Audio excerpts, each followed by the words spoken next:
The regular meeting for the City Commission for Tuesday, January 14th will come to order. Please join me in silencing your cell phones. Madam City Clerk, please call the roll. Mayor Cleveland. Here. Vice Mayor Martin. Here. Commissioner Ashley. Here. Commissioner McGurk. Here. Commissioner Preen. Here. Thank you. Thank you, ma'am.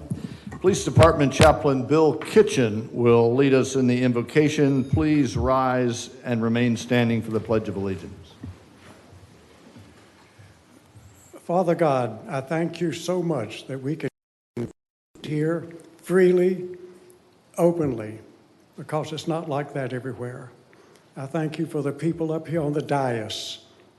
They're giving their time, Father, and their attention. And you tell us in your word that your thoughts are not our thoughts, and our thoughts are not your thoughts. So bring them as close as you can to your thoughts. And for the rest of us back here, same thing. May we be in sync with you. Amen.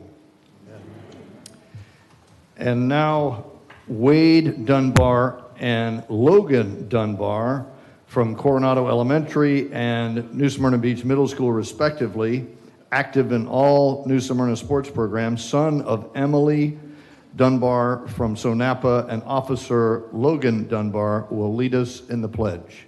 Gentlemen.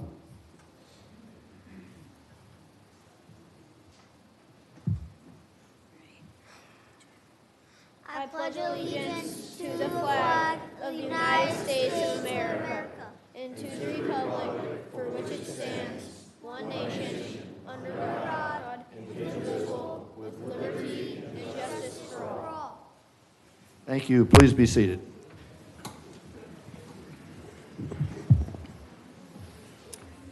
Officer Dunbar, Mrs. Dunbar, thank you so much for inspiring us and leading the future of our country. They're right there in the front row.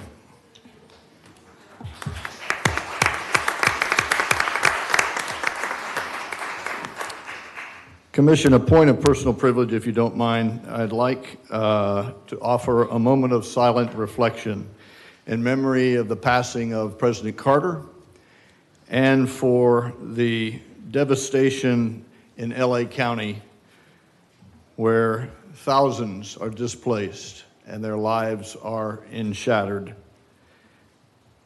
The residents and businesses in Southern California. Moment of silence, please.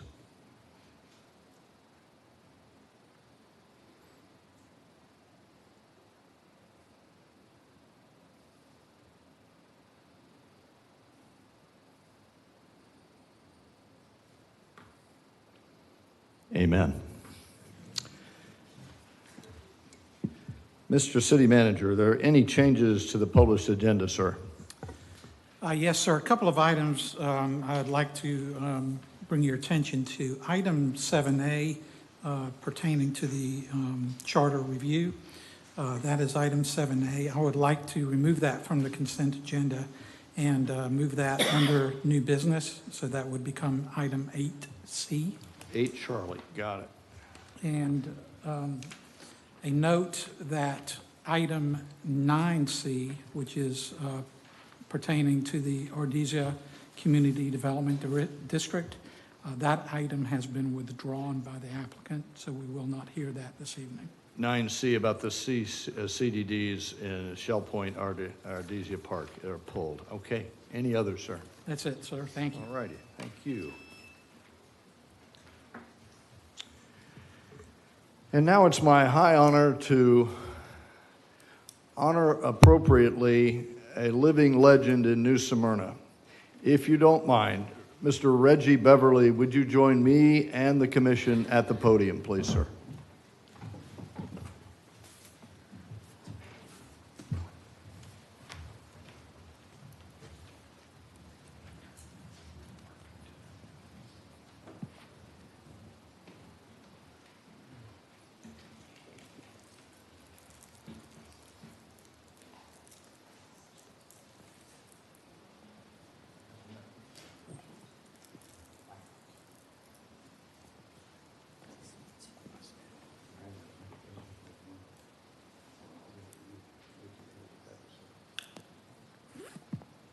The City of New Smyrna Beach proclamation recognizing and honoring Reggie Beverly for his service to the City of New Smyrna Beach.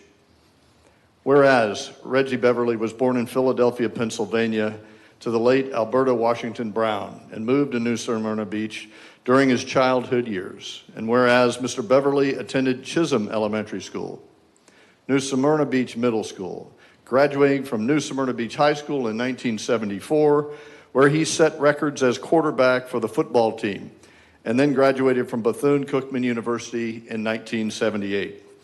And whereas Mr. Beverly's desire was to help children in any and all ways, such as applying for scholarships, completing financial paperwork, coaching football and softball, helping transport the youth from New Smyrna to Daytona Beach during the summer to attend the National Youth Sports Program. And whereas Mr. Beverly can still be found serving his community, coaching adults and youth, encouraging them to learn and play pickleball, assisting young coaches on football techniques. And whereas Reggie Beverly understands the value of developing our youth for the challenges of the future, through experience in playing team sports, he stands apart as a shining example for all New Smyrna Beach residents on how to make a measurable difference in the lives of our young people by mentoring, coaching, and preparing them for life in the working world. Now, therefore, I, Fred E. Cleveland, Mayor of the City of New Smyrna Beach, do hereby recognize Mr. Reggie Beverly for his many accomplishments, dedication to the citizens of New Smyrna Beach and the City of New Smyrna Beach and the community at large. In witness whereof I have hereunto set my hand this 14th day of January 2025, I've signed it as your mayor. Congratulations, Reggie.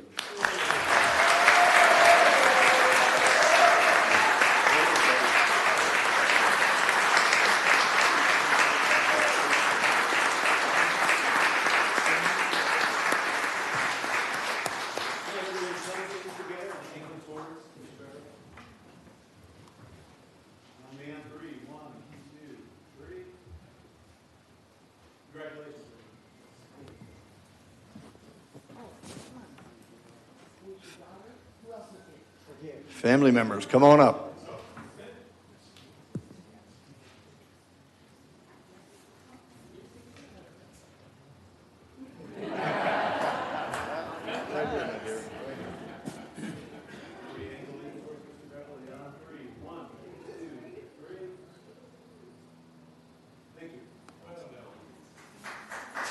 Congratulations, Reggie.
How's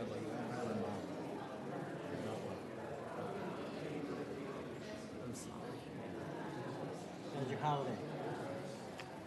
I went to Utah. It was wonderful, yeah. So I hadn't seen my kids in a long time, so I saw my kids. I had fun. Most of them were all in Utah? Yeah, my ex-wife was a Mormon. Okay. They're all from your state?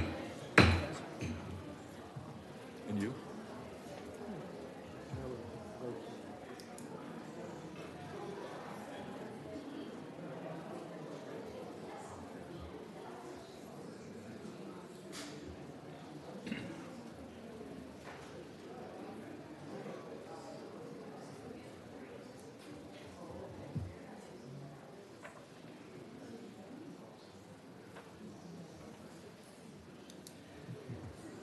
Okay, back to business. That's hard to press on past. I could celebrate with Mr. Beverly for a long time. Mr. City Manager, your report, sir. Yes, sir, Mr. Mayor. I have several things I wanted to touch on this evening from the report that's contained in the City Commission meeting information. We finished 2024 with a bit of a bang and completed a number of major capital projects we had underway, including the Fifth Street Bridge Replacement Project, Skate Park Expansion Project, and the Marina Dock Repairs Project. All of those came to conclusion in December, and we're certainly proud to deliver those projects. Continuing with capital projects, hopefully you noticed in the city manager's report this time around was attached a new report, a CIP report. This will be a monthly report that will update the status of the various the capital improvement projects that we have ongoing. So look for that on a monthly basis. Also want to report that I have requested some additional monthly reports that will be forthcoming.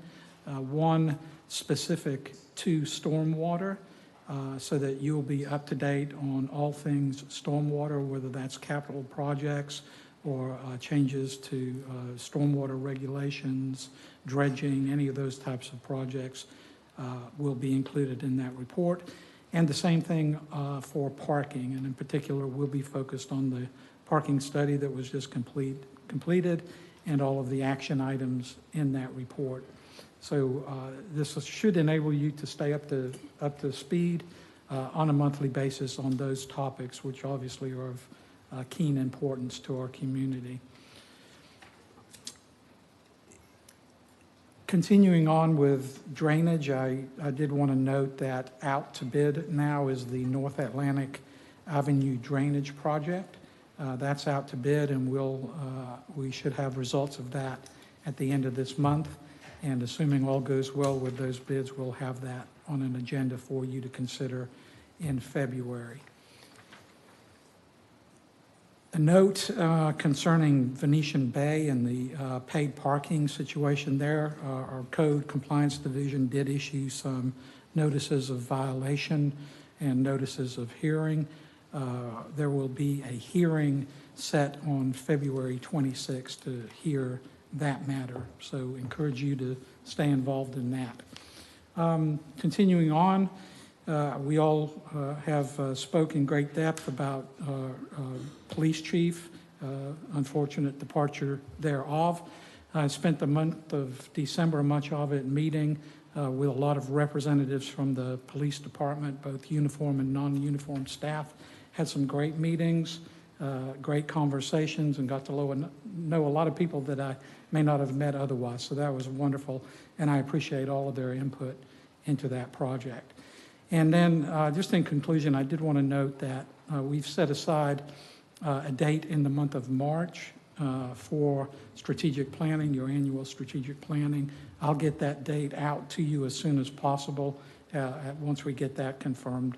But we'll spend the day doing strategic planning in March, which will then enable us, set us up for our budget process for 2026, because it's already that time of year to start thinking about the next budget.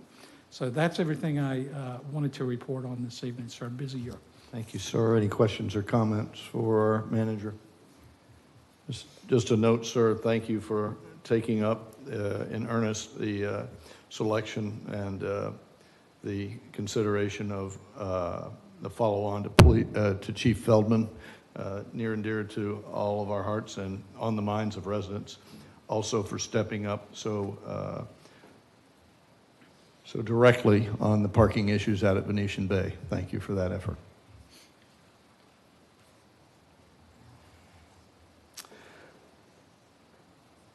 Okay, now it's time for public participation. Those of you who are regulars know that this is an opportunity for you to come forward and let the commission hear from you about what's on your mind, what accolades you may have for certain city staff, challenges that you may be facing in your community, or just advertisements about something that you want the city commission to know about what's going on in our city. It's a monologue, not a dialogue, so you'll be given 3 minutes for you to give us your word. We will not be answering questions. When you come up, your name and address for the record, please. The light will come on indicating you have 3 minutes. When the yellow light comes on, you have 1 minute, and then you'll be done at the red light. With that said, please come forward. We'd love to hear from you.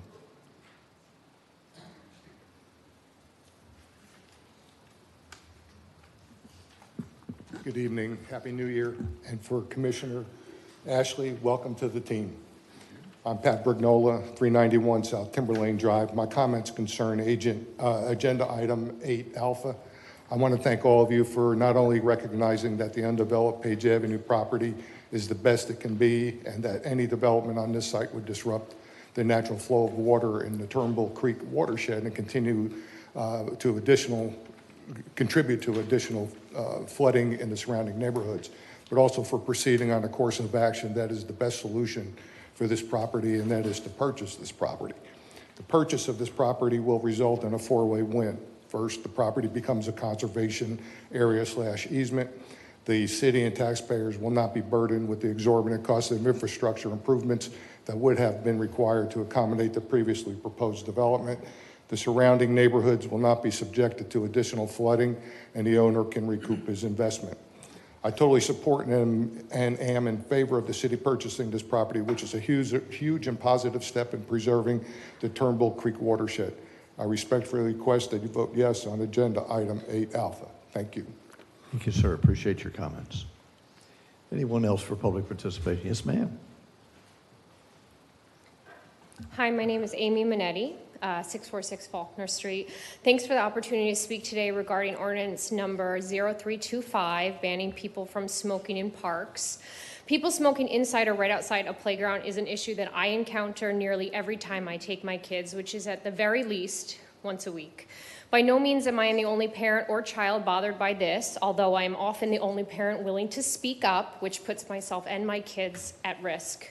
I am simply a concerned mom looking out for the health of my 3 young children. So I want to share a recent encounter with you. Just before Thanksgiving at a packed Manatee playground, I had an encounter with a father and a mother who were smoking directly outside of the fence on the east side on the river. My 8-year-old runs over to me with her water bottle in her hand and she complains, "Mom, I feel like the smoke's going in my mouth." So can you ask them to move? It's so strong. And of course, pulling at my heartstrings. What proceeds to happen wasn't the first time I've been verbally assaulted for asking someone not to smoke at a children's playground. When I respectfully asked if they could move back from the playground fence because the smoke was bothering my kid, he said, and I quote, "I read the sign and I'm not doing anything wrong. I can smoke here." After which he called me a Karen, among other things, when I reiterated my kids' distress over the smell filling the playground. But alas, they continue to smoke their cigarettes with fellow parents inside the playground commiserating with me. And when they returned to the playground after putting them out in the ashtray near the entrance, the man had the audacity to say to me, "See, then why else would they have an ashtray right there if I can't smoke?" It wasn't an argument I could win. I was scared, and I took my kids home. I was shocked and disappointed when I learned that there isn't a law against smoking at parks in New Smyrna Beach. Change needs to happen. A sign that says "young lungs at play," merely suggesting people not smoke around kids, isn't enough. Port Orange, DeLand, South Daytona, and Daytona Beach Shores are just some of the cities in Volusia that have no smoking ordinance at parks. They're doing a better job of protecting their citizens and visitors, and we can do better, New Smyrna. Our city is changing and growing. There are a lot more people and parents with varied backgrounds here now who place a high value on clean air. I want to enjoy biking through the park, fireworks, the holiday boat parade, or events like the upcoming Images Art Festival without breathing in secondhand smoke. If you want to continue to promote our city as a safe space for families and promote it as a child-friendly vacation option, then there needs to be an enforceable law enacted that prohibits smoking at parks. Our physical health and well-being is directly impacted by this decision, and I hope you will take that, as well as the image of the city we want to portray to residents and visitors, into consideration when voting to adopt this ordinance. Thank you. Thank you for your comments, ma'am. Appreciate it. Is there anyone else for public participation? Good evening. Jennifer Coolidge, Executive Director of Atlantic Center for the Arts, here to say thank you to the city for your partnership in helping us gear up and present Images of Festival of the Arts now in its 49th year. I want to thank our city manager, Robert Salazar, for working closely and to provide an update in the fact that last time we were here, we talked about the parking issue. We've worked on a parking plan. We've expanded and identified additional parking that was a concern of the citizens of New Smyrna Beach. In addition, in light of recent events, we are taking a closer look at our safety plan, and we'll be working with our staff, Kayla Bartolucci, Calaloco, and others to look at how we can expand upon our safety plan. And we just want to thank you for your investment and also reiterate how much economic return. Our total economic return on investment is $4.8 million with Atlantic Centers alone, but because of Images, that's part of that is $2.1 million of return on investment. So we're looking forward to continue to support the businesses through Images this year. So thank you. Thank you, ma'am. Appreciate your comments. Dr. Herman. Mayor, City Commission, staff, Happy New Year. It's my pleasure to talk about a theme that's already started tonight with the fine young people that started the pledge, and then the honor for Mr. Beverly. I'm here really as a member of one of the Sir, can you say your name? Oh, I'm sorry. I got it, Randy. Randy Herman, 108 Esther Street. Yeah, sorry. I'm here to talk about a service organization. We have great depth of service organizations and nonprofits in our community, and I'm here representing one of those, and that's the Kiwanis Club of Northeast Volusia County. I think it's a great group. It's something that I'd never been a member of before, and the Kiwanis support, as you know, the children of our community through various outlets. Each year, the Bob Noss Grant supports dozens of local teachers to the tune of over $20,000. The grants go toward paying for projects and programs the teachers do for their students. Well, otherwise, as you probably know, teachers have to pay out of their own pocket. It's a very creative and exciting project. Kiwanis also contributes tens of thousands of dollars to other great organizations such as the Boys and Girls Club, Southeast Volusia Y, Frog Ministries, Kudos Unhooked. Kiwanis is proud to put up their Field of Honor each year. Dozens of flags going up at Riverside Park during Veterans Day. And each flag, as you know, is an opportunity for someone to honor a veteran in their life. Additionally, Kiwanis was privileged to hold the Friends of the Kiwanis Ball, a ball for special needs community at the city's Live Oak Cultural Center. The Kiwanians raise money through a variety of ways, but their biggest fundraiser is Strike It Rich, which I just gave to the clerk. It's held each year at the Brannon Center. It's coming up on March 7th. If you haven't been there before, it's a lot of fun. It's a night of fun and dancing and eating. But the grand prize is $10,000. So for the price of the ticket, you can become a wealthy person. And it raises, last year we raised over $34,000, which went directly for the children of Southeast Volusia. We hope you'll join us in the celebration on March 7th. The Kiwanis Club currently meets every Wednesday at noon at Hidden Lakes Golf Course. As a guest, your first lunch is free, and we would welcome people to come, as there's usually a speaker most weeks who are usually related to or dedicated to helping children. Because at the end of the day, Kiwanis is about a core mission, and that's children and the children of our community. And I'm very proud to be part of that organization, and I think it's great that our community has so many organizations, but specifically this one that works on behalf of our children. Thank you. Thank you, Dr. Herman. Your full name and address just for the record, Sure. please. Randy Herman, 108 Esther Street, New Smyrna Beach. Thank you, sir. Good evening. Oh, there, Russ. How are you? Good, sir. Good evening, everybody. My name's Russ North, 1215 Commodore Drive. I'll start by saying thank you for the bridge. I've never seen such an efficient job done in all my life. It was fascinating to watch. I am the chair of the ACA board, and I'm here in kind to say thank you for your support. As you know, with the state, federal level, state level, county level, that the support of the arts, support of not-for-profits has become something that is sort of an endangered species right this second. But it is critical to our well-being that support stays in place. And you all have been a huge supporter of the ACA, not just Images, which is coming in a week now from here, where we'll have an amazing festival. We're starting to move ourselves into many different areas where we have a new ACA Live organization within our organization, which you will start seeing performances here. We have synergies with the Dr. Phillips Center, so we'll be bringing the symphony into town. There'll be a lot of interaction within the town that you'll see that will really enhance the culture of the town. But that gets done because of all of your support.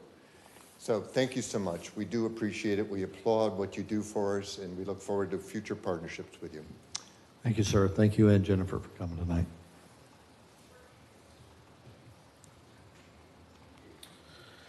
Good evening. My name is Ryan Hickman, 1217 Thomasina Drive in Port Orange. Today I stand before you not just as a representative of the Bison's baseball organization, but as a father and a passionate advocate for the bright future of not only our community itself, but the children who live in our city. We envision that our proposal will result in unsuppressed opportunities, unbreakable connections, and an abundance of local pride for everyone involved. Our goal is also to provide scholarships for our underprivileged youth, along with providing the physical and mental support that will be needed to create a place for our youth to play ball. We believe that youth sports will not only enhance our city's creativity, collaboration, and the spirit of transformation, but it will give our families a sense of greater community. This idea kind of mirrors our neighboring cities and the communities they already have with youth sports organizations. For example, Daytona has East Coast Storm. Ormond Beach has Ormond Beach Spikes. DeLand has the Guardians, the Suns. Orange City has several teams. Port Orange has Crush Baseball Organization. Each of these collaborations thrives on the community, that spirit that allows local athletes to shine and transform youthful dreams into lasting legacies. Our goal is simple, yet very powerful. We want to provide all children in our city with the same opportunities to engage in a competitive baseball game as other cities do. In order to do that, we will propose a scholarship program and easing financial burdens for many families. Our free camps and clinics will equip kids with skills and confidence they need to thrive, setting them up for success both on and off the field. These free or low-cost camps will be designed to promote our organization, but also the local recreational league for New Smyrna Beach. Please know that our commitment will go beyond these participation scholarships. We are prepared to work hard to secure additional funds to support upgrades to the current facilities in New Smyrna Beach. I know that finding suitable fields for our youth sports can often feel like a daunting challenge, but let me reassure you, we're here to help. We are eager to utilize not only unused softball fields, but also city parks that may need just a little bit of care to become playable. Moreover, the Bisons are ready to take full responsibility for maintaining these baseball fields and softball fields.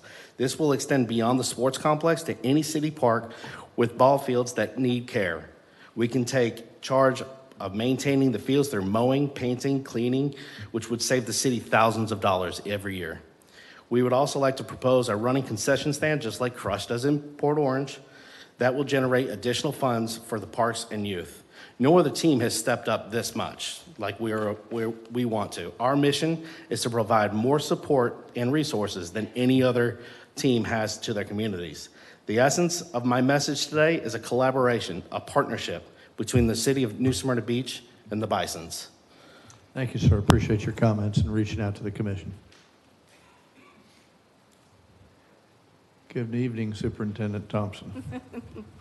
Good evening. I'm Carmen Thompson. I am the superintendent at Canaveral National Seashore. I believe the address is 7611 South Atlantic Avenue, so we are at the very end of the road. I just wanted to come here tonight to speak to the council and let everyone know that this is our 50th anniversary of the park. So we were created in 1975 by President Gerald Ford, and coincidentally, he is the only president that ever served as a national park ranger. He was a seasonal at Yellowstone. So there's your fun trivia fact for the night.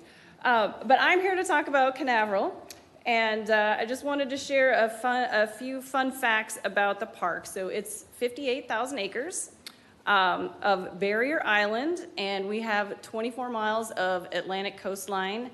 It is the longest undeveloped section of beach on the Atlantic coast in the state of Florida. We also have outstanding estuarine habitat. I always get that word wrong. And we have over 200 naval tribal sites and historic buildings that are within the park alone. We have over 2 million visitors. We have 3 districts in the park. We have our Apollo district, which is up here in New Smyrna Beach. We have our Seminole Rest district, which is in Oak Hill, and then we have our Playa Linda district down by Titusville. We also have the second highest concentration of threatened and endangered species in any national park unit, and we have 15 that are here at Canaveral. So we're kind of at the crossroads for several species here in Florida. We have a working friends group that essentially was working before it became a park, and that's thanks to environmental artist Doris Leeper, who led that charge, and then later T.C. Wilder, who was the director of the local Chamber of Commerce. One of our biggest things that we have at Canaveral is our sea turtles. So in the 50 years that we have been monitoring sea turtles, we went from a couple hundred to now 17,000 that we protect, and that was in 2023. And we are the largest sea turtle nesting program in the entire National Park Service. So we really do have quite the gem here in Florida. We're gonna have events throughout the year. We'll probably have an event once a month, and the best way for everyone to find those events is to either look for our press releases on our website, which is www.nps.gov/CANA, or you can go online at Facebook or Instagram, and we'll have our posts there. Thank you. Thank you, ma'am. Appreciate your comments. Congratulations on 50 years.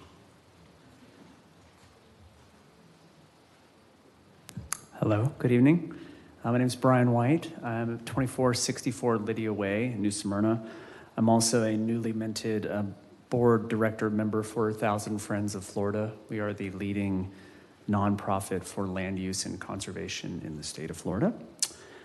Several months ago, I had the privilege of meeting with you, Mr. Mayor, regarding some ideas that I have for sustainability initiatives within the city, and it's taken me some months to come and share those with you, so I apologize for the delay, but thank you for the opportunity.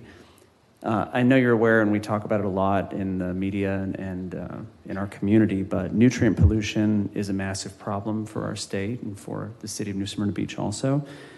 Collectively, it costs the state of Florida around $13 billion a year to deal with nutrient pollution, and no small share of that comes just from yards and homes and inputs that are added to community landscapes. Also, we deal with issues with our landscaping plants, such as frost, which we might have dealt with a few days ago, drought, natural disasters, which require significant replacement costs for the landscaping that was never intended to grow here in the first place. So one proposal that I had shared with the mayor was the possibility of the city adopting an internal policy change, which would be to prioritize native plants for city plantings wherever they may occur, right? Which would not increase costs or add any onerous requirements to city staff. It'd be pretty easy to do. We don't need a law to do that. We don't need an ordinance. We just need internal policy saying that that's a priority for our city government. So there's lots of beautiful varieties of native plants now available. There's really no need to plant non-native or invasive species. We don't need to do that to look good. And we can show developers, homeowners, businesses how we can lead by example and plant things that don't pollute the environment and don't damage our environment and also are still beautiful and add attractive qualities to properties. So that's all I have tonight. We're at the head of the lagoon, so let's lead the charge for sustainable landscapes in Florida. Thank you very much. Thank you. Appreciate your comments, Mr. White. Anyone else for public? Yes, sir. Good evening. My name is John Hilland, 1841 Waterford Estates Drive. Thank you for allowing me to speak this evening. It's my first. Anyway, I'm here on behalf of my wife and myself and the 71 members of the Lake Waterford Estates community, of which I am the president. I know what you're doing. So just wanted to, thank you for your favorable consideration on your vote on item 8A. That has become near and dear to us and a lot of the residents in the Page Avenue area. And that was it. Thank you. Thank you for coming up. Appreciate your comments, sir. Hi, how are you? Hello. Wait, can I start? Okay. Just your name and address for Oh, okay. Nicole Ferrand, 128/Pine Court, New Smyrna. So everything that was said before about the bisons, no need to elaborate on it. It was beautiful. You did a great job. I just want to say, my son Noah, he's over there. He plays baseball. He's obsessed with baseball, and we have had the joy of joining the bisons recently. A lot of them are over there. And basically, as a working mom, if we could use the fields, it would make our lives so much easier. So that's all I'm saying.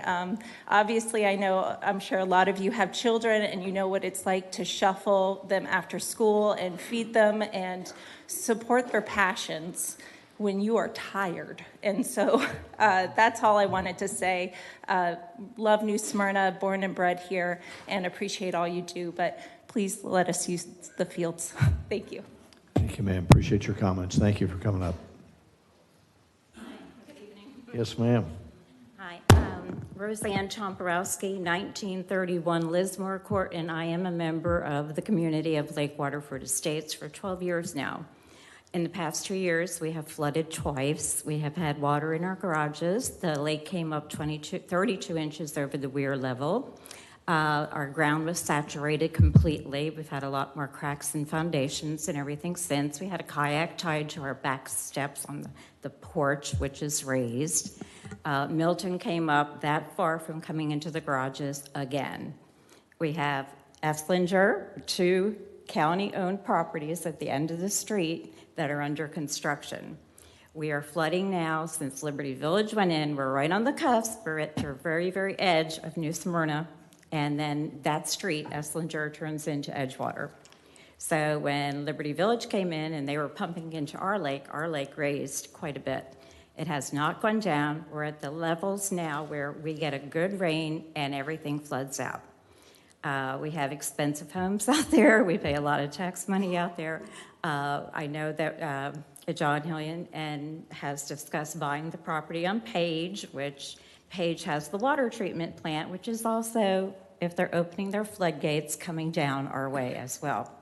So we need a comprehensive plan to stop the flooding and to do something proactive rather than reactive. And we're at a point now where it is building is a major concern.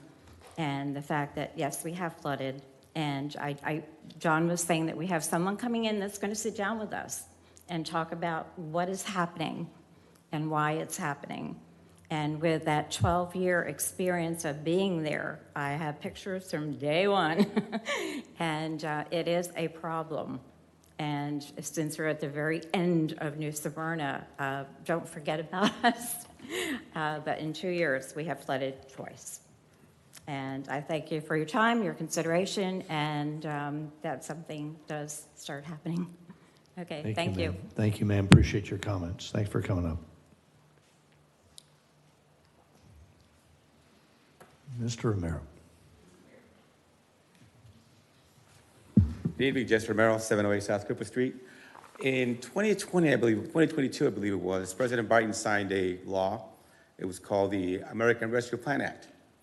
And before me, I only see one person that was a commissioner when that was signed and brought here. The city got $14 million from the federal government. I was here for that first meeting, and there was a top 10 that city manager at the time, Khaled, brought to the commissioners. He had a top 10 list that he thought about needed to be done right away. That top 10 list whittled down to nothing, basically. As the workshops went on, as the meetings went on here, that top 10 list was gone. It went somewhere else. It went over here, it went over there. So I like to know where the money went to, how much was spent, where did it go to? And the concerns that I have is that that money came with strings. And as we all know, it was stated that it had to be spent by 2026. Now, my concern is that it's now 2025, and we have a new president. Now, a new administration. They may want that money back that we haven't spent yet. So how much money of that $14 million have we spent? Where did it go to? Did it go to stormwater? Did it go to mitigating things that we knew about? How many of that top 10 list that the manager at the time had were completed? And where do we stand now? Thank you. Thank you, sir. Appreciate your comments. Anyone else for public participation? Yes, ma'am. Hello, Katie Liller, 461 Wildwood Drive. I'm here for 3 reasons tonight.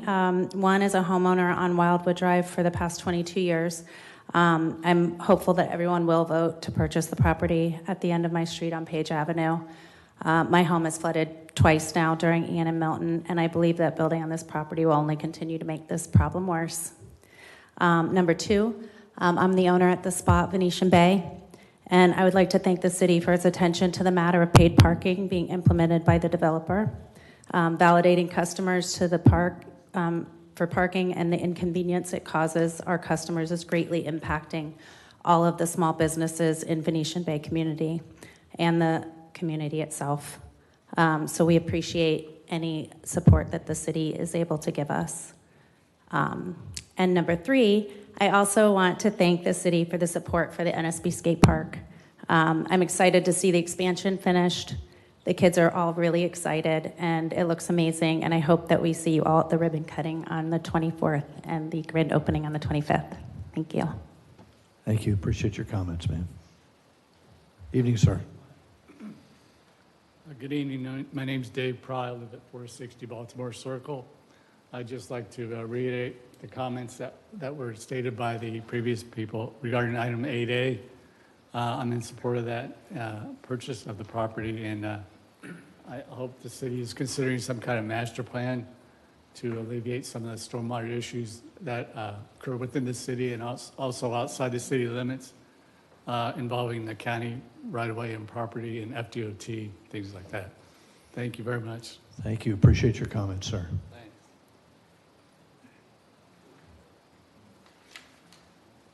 Jennifer Collins, 2133 Villa Way. Just a very quick thank you. I was made aware of the construction of the path from, I think it's 10th Street to 44 near the middle school, and I'm just so excited to see that.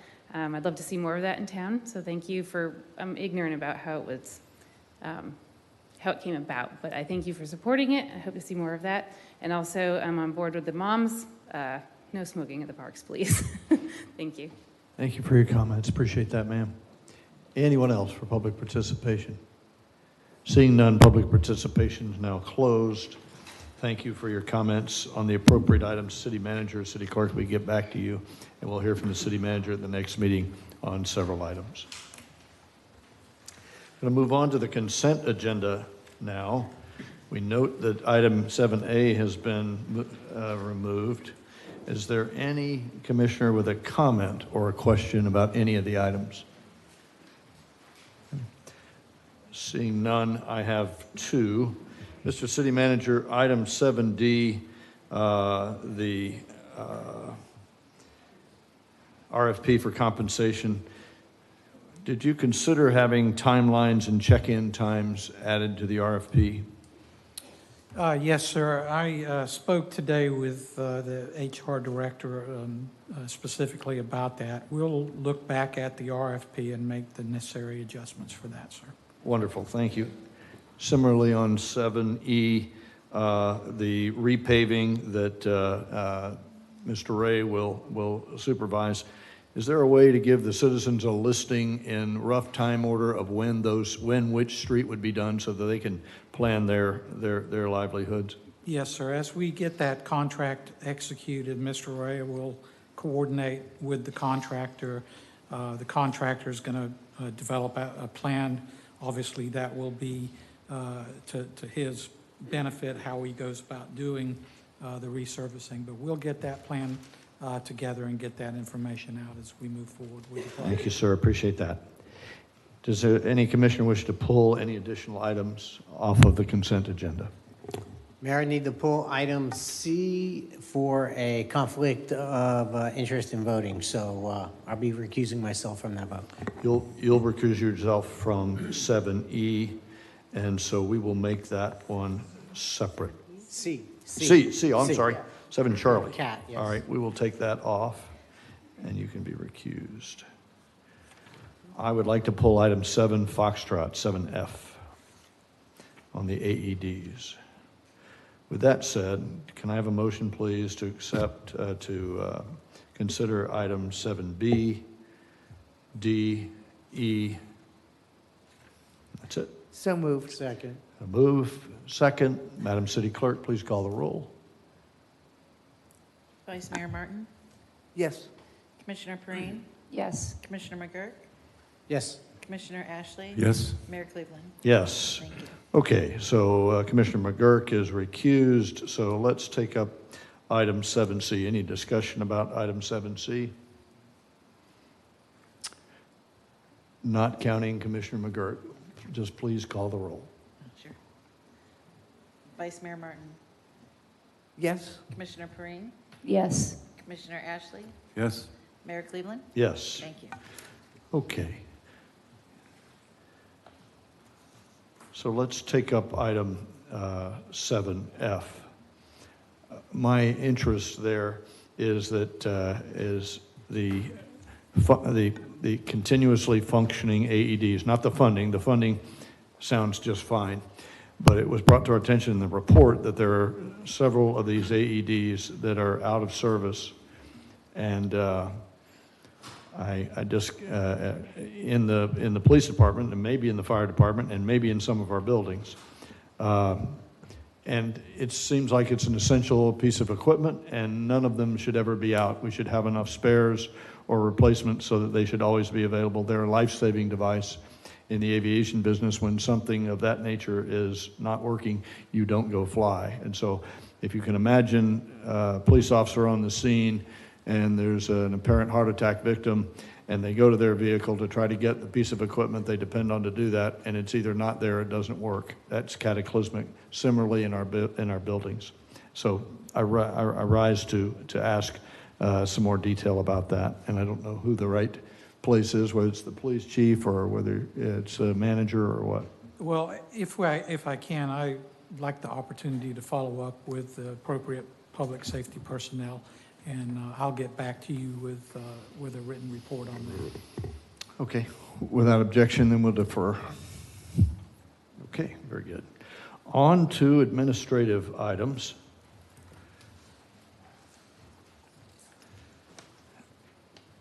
And so let's move to item 8A, which is the purchase agreement of a Turnbull Bay Creek Conservation land owned by Platinum Properties. Assistant Manager Niebert is in position. We're ready for your report, Ron. Thank you, Mayor. Almost a year ago now, we were contacted by residents making us aware of this project and the property. The city made inquiry to the developer on acquiring the property for the purposes of including it in our conservation land bank program in the Turnbull bonding program. We received a proposal from them of $3.8 million to purchase the property. We continued to monitor the property as it went through the proposed land use reviews for a subdivision with Volusia County. They were continuing through the process. Finally, several months ago, we went back to them, renegotiated with them, got them from the $3.8 million down to the $1.5 million price that you see before you. It's 35.68 acres. The appraisals on the property came in on an average of $1.428 million. We did have one of the appraisals that was at $1.5 million.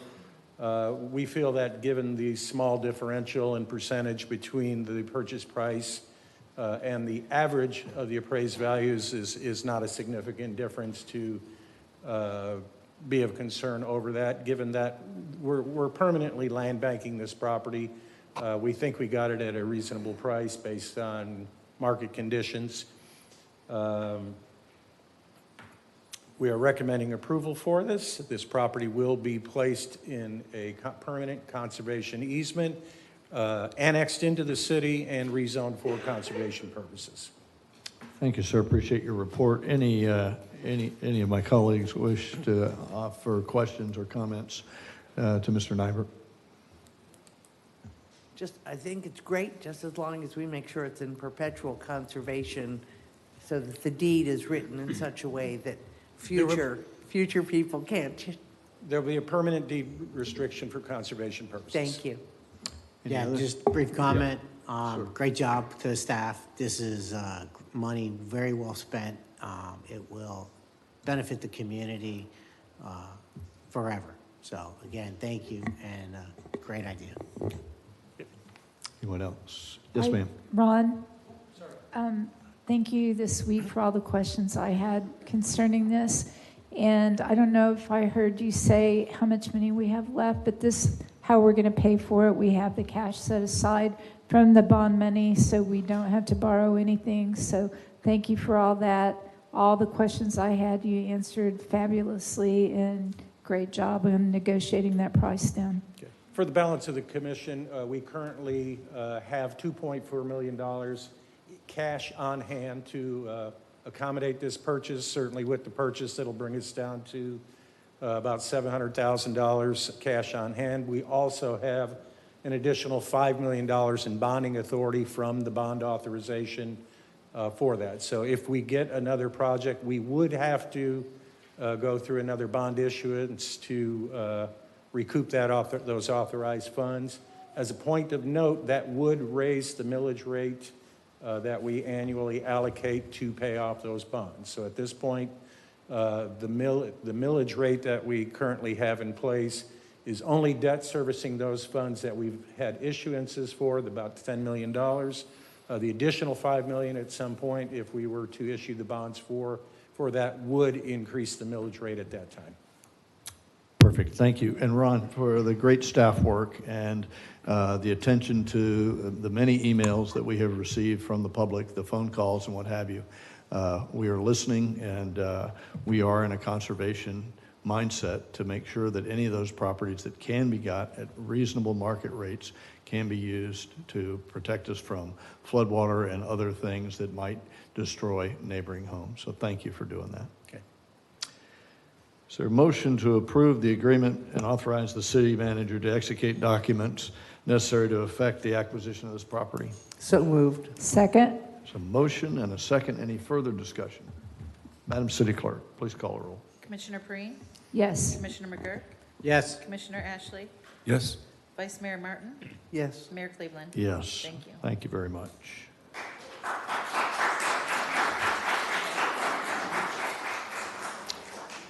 Next, we plan to review requests from the New Smyrna Beach Municipal Golf Course for a local landmark sign to be installed. I see Senior Planner Mathan in the batter's box. Bob, we're ready for your report, sir. Thank you, Mr. Mayor. So the New Smyrna Beach Municipal Golf Course is requesting an official sign to be installed on the golf course property to signify its local landmark status. The New Smyrna Beach Municipal Golf Course received that local landmark status designation from the City Commission back in 2020. So the Maintenance Operations Department forwarded 2 sign proofs as examples of some proposed signs. And then with that, we went back and had a final design, which is on this slide here. The produced sign would have actually a lighter brown background as you normally would see on a federal park sign or a historic district sign. The planning department has placed this request as a discussion item back in December 11th with the Historic New Smyrna Beach Preservation Commission. During that discussion, those commissioners, the planning department expressed that a sign could be provided to all local landmark sites if those property owners requested them. Currently, we have about 16 local landmark designated properties within the city limits.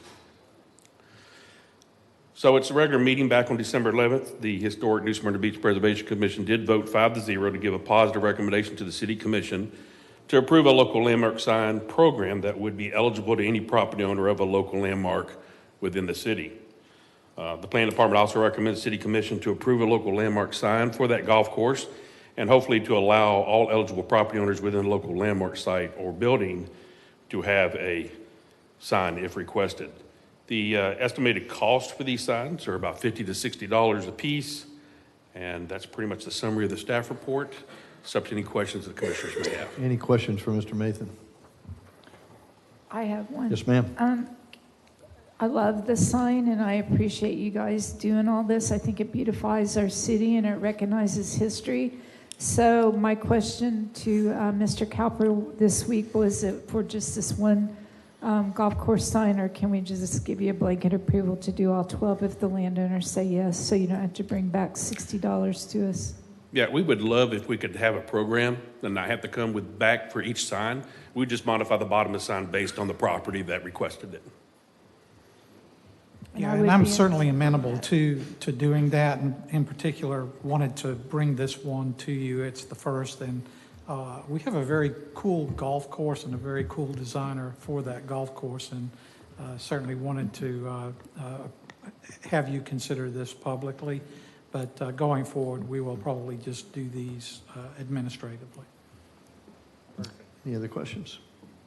Thank you, Bob. Right, Appreciate thank you, your sir. report. Is there a motion to approve the request? Thank you. A move to approve. Is there a second? Second. There's a second. Madam City Clerk, please call the roll. Commissioner McGurk? Yes. Commissioner Ashley? Yes. Vice Mayor Martin? Yes. Commissioner Perine? Yes. Mayor Cleveland? Yes. Thank you. Thank you so much. And now an item we're going to call 8C, which is a discussion about the charter review. I ask the city attorney, if you don't mind, Carrie, to set this up a bit so we can understand and how we start, where we've come from, and where we might go forward.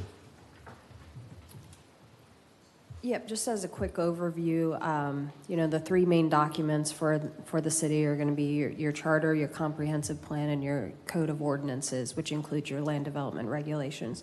They each serve a different function, but the charter is the bones of this government. It's how we're established. It's essentially the Constitution. The charter had not been reviewed in quite a long time, but in the end of 2019 and 2020, the Commission made that a priority, and we undertook a charter review process where, complete overhaul of the charter. So it was brand new charter, looked at every chapter, essentially left Utilities Commission chapter alone, but really revamped the whole thing. Since it was such a major overhaul, built into the provisions were like a 5-6 year check-in to say, hey, how is this working? Like, we just made major changes. We probably shouldn't wait so long to look at this again. So we've reached that point where we're at the check-in, and we would need to decide a couple things about this. One, the scope. It was always intended to be a check-in, not a complete overhaul again. So one, looking at the scope of what we're doing, and then 2, who does that review? Now, the City Commission could keep it with themselves. U5 can do it and, just have public workshops, have the public available to come in and bring issues up. You can appoint a committee. Before you tonight is a resolution that's been drafted that has a 7-member committee. Last time we had an 11-member committee, which had each commissioner appointing 2, with the mayor appointing 3. I solicited proposals from different facilitators, and one of them suggested a smaller board to make it more manageable. So that was 1 from each commission member with 2 approved by the board overall. That's completely up to you all tonight, how you want to do this. You could keep it yourself. You can do an 11-member board. You could do a 7-member board. But kind of just with those 2 points in mind, scope of review and just numbers, looking for direction. So we can change it tonight at the dais and approve it still, establish the committee if you choose to go that route, or we can take any other route that y'all all choose. Thanks for the warm-up. And now to our discussions. Anybody have any leading comments? Since I was Commissioner on Martin, that I'm sure you would. Well, I was on that charter review last time, and I would simply say that I think additional insights are always helpful. And while we'll make the final decisions here on the dais, I would really like to have at least, and I think a 5-member board would be fine, but everybody sees different things. And so to have that additional insight, I think would be welcomed. And then we then internalize it and move forward. So, Mayor, if I may. Yes, Commissioner McGurk. So, yes, I think insight is very important, and I think collaboration in the community is important. And I think we talked a lot about this the last time we had appointed a charter review committee. And I think that the way we did it last time worked well. Nothing's perfect, but I would rather have more people than less people for collaboration in the community. So I support an 11-member charter review with each commissioner picking 2 and the mayor getting 3. I believe that's how we did that last time. I think it worked well overall. Well, for Great. those of us You'll who get a chance again. participate. You'll get a chance again. Anybody else? Any of my other colleagues? Mr. Ashley. I like the idea of 7. I wasn't here before, so I don't know really how the 11 worked, but I just like the idea of the smaller, the better. If I understand right, we have the final editing of whatever. We do not. It will always go to the residents regardless of who does the work, whether this commission does the work or whether we select a body. It will eventually go to the residents for a vote. So once the final document is done, whoever blesses that final document, it goes to the residents for a vote after that. Well, that's okay with me. Just one clarification. So there's just a step we kind of went to big picture.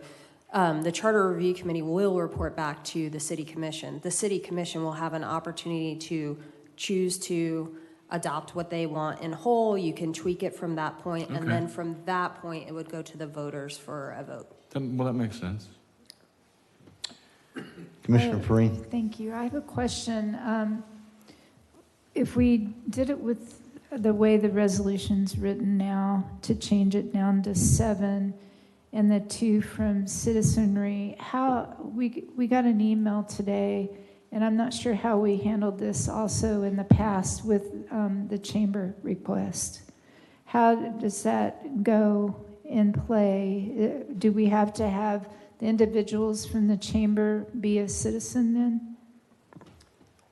Carrie, you should probably answer from a legal Yeah. perspective. So it wasn't formally required, but when they made the appointments, they had that in mind of like, okay, let's make sure we have somebody on there who would represent the chamber.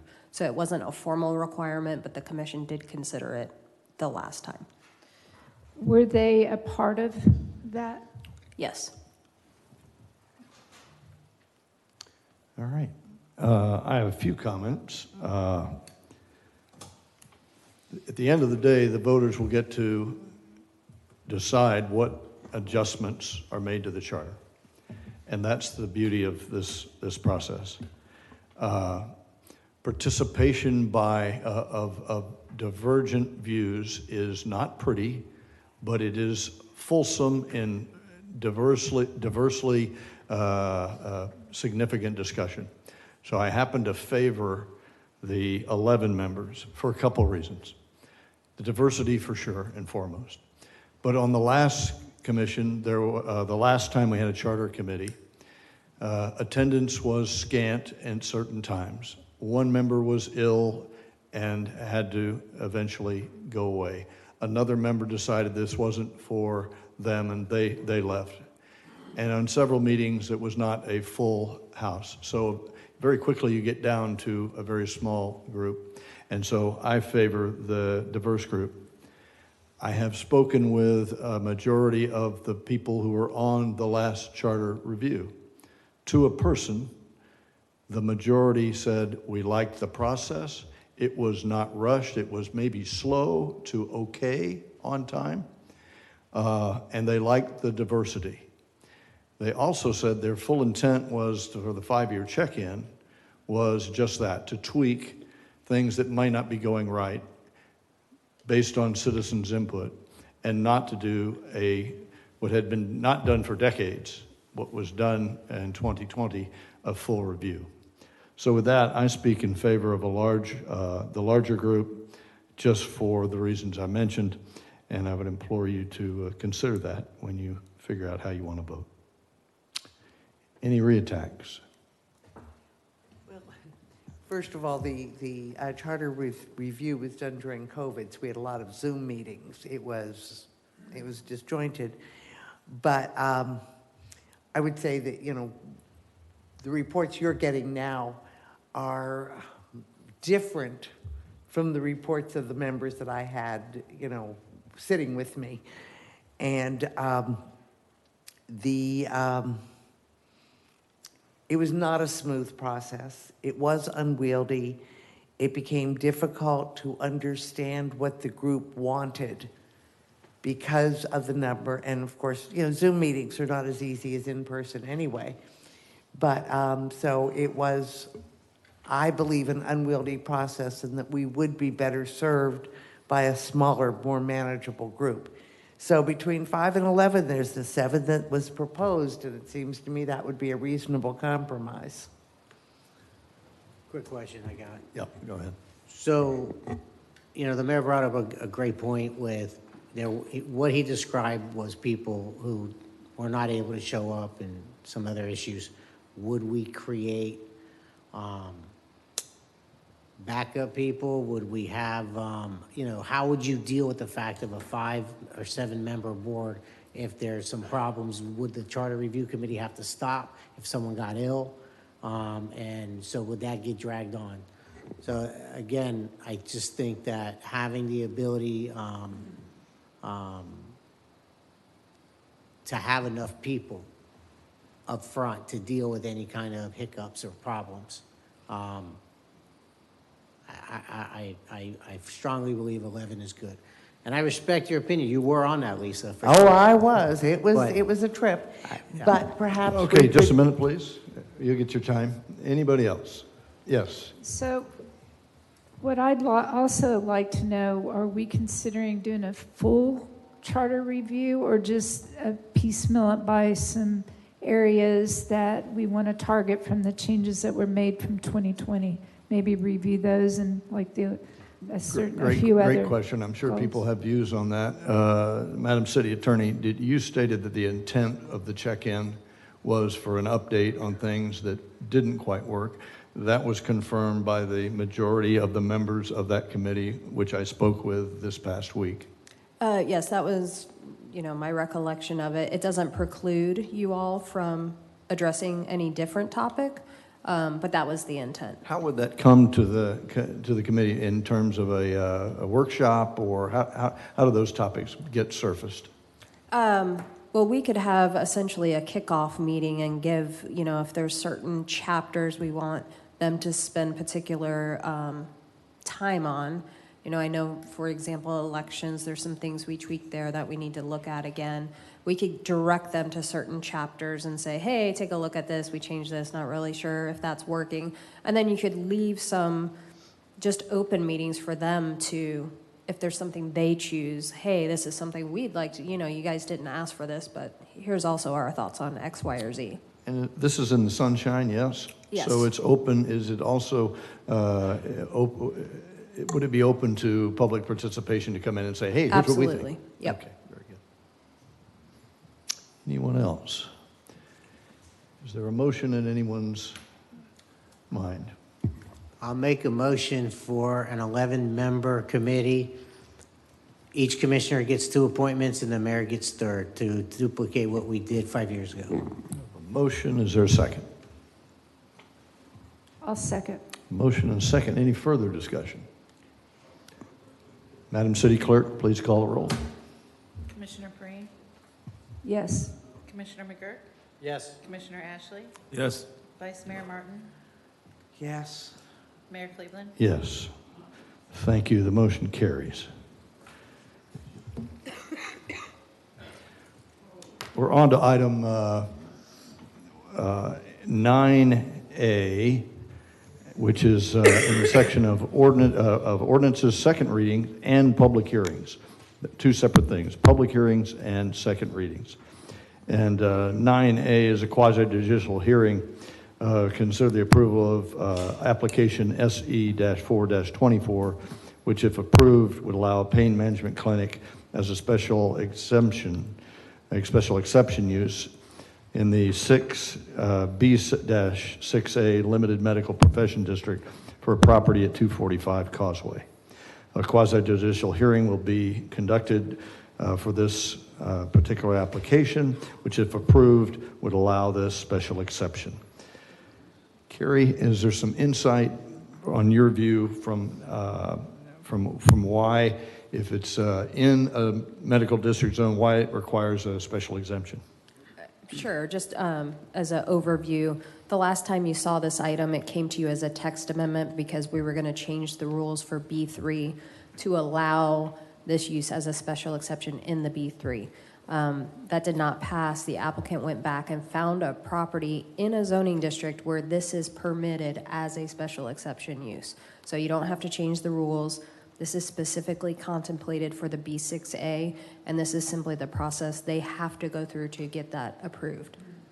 Thank you, ma'am. Appreciate that. I see that the senior planner's in the batter's box there, so the quasi-judicial hearing is now open. We'll first hear from the city planner, Mr. Baker. Yes, we have Dr. Sanjay Bakshi, applicant, requests approval of a zoning text amendment to allow pain management clinics with conditions of a special exception to B6A Highway Service Business District. This was considered by the Planning and Zoning Board meeting on December 2nd, 2024. They voted 5-0 to recommend the City Commission approve the request to allow the pain management clinic. The applicant has subsequently been, the application been modified to only allow signage to say PRC Associates.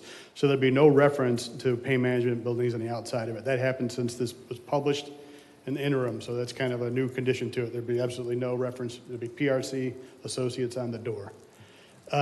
Here's your location here. It's off North Causeway. It is between Middleway and Barracuda Boulevard on the north side of the street.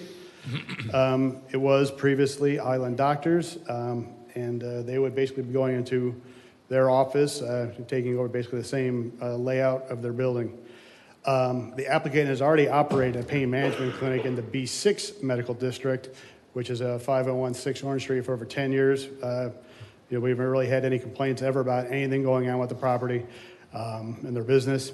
Earlier this year, they began, or actually last year now, they began a search for a new location within New Smyrna Beach. They applied for a zoning text amendment to allow the pain management clinic, as was mentioned. In the B3, that amendment was denied. They did find 245 in the B6A, Island Doctors, and basically they're trying to reestablish themselves. Basically, their lease kind of ran out at the old place, so now they're getting back in here. What they do is they are strictly by appointment, and most of their activity happens off-site. They're in hospitals, people's homes. People might come in for a shot, but there's no walk-up activity. There's no pills that are handed out the door. It is you wouldn't really know it's a doctor's office by driving down the street or seeing what's going on. It could be CPAs or, meteorologist office or something. It's just PRC Associates on the door. Pain management clinics are limited to 2 zoning districts in town, again, B6, B6A. They do have conditions that have to be met. They have to have a reception waiting area, as this was already a doctor's office, that is there. They have an administrative area, including rooms for storage of medical records, supplies and equipment, and private patient examination rooms and treatment rooms. Again, it's been a doctor's office, and all those criteria are met. There are also 3 kind of generic criteria that go along with all special exceptions. Requested use is listed as a special exception in the district. Yes. The requested use will not impair the character of the surrounding or adjoining districts, nor be detrimental to the public health, morals, or welfare. It is zoned limited medical professional district. Again, people won't even really know that they're hardly there. I think it's going to be, they go out to hospitals. People might come in for a shot in their hip or shoulder or something. But in general, it's just going to be people coming in, coming out, no foot traffic whatsoever. Adequate utilities, access roads, drainage, sanitation, or other necessary services and facilities are or will be available and provided for the proposed use. Again, it's an existing business on existing roads. This criterion has been met. The font changed here. Staff did receive a letter of opposition prior to the Planning and Zoning Board meeting, which touched on several reasons why they were opposed. And I did get an email today as well, which touched on kind of some similar concerns. Increased traffic and congestion. Again, it's been a doctor's office all along. I don't see really a change in traffic really coming out of this whatsoever. Potential for unintended consequences. Again, there's no foot traffic. Everything is done by appointment. And 3, impact on property values was another concern. Again, it was a doctor's office before, and it will remain a doctor's office. And then availability of better suited locations. Again, there are 2 zoning districts that allow these as special exceptions, and this is a former doctor's office. So I don't really see much of a change with that. Development Services recommends approval of the special exception request. Any questions for me? Thank you, Jake. Any questions for Mr. Baker? Is the applicant present tonight? Yes. Does the applicant wish to speak?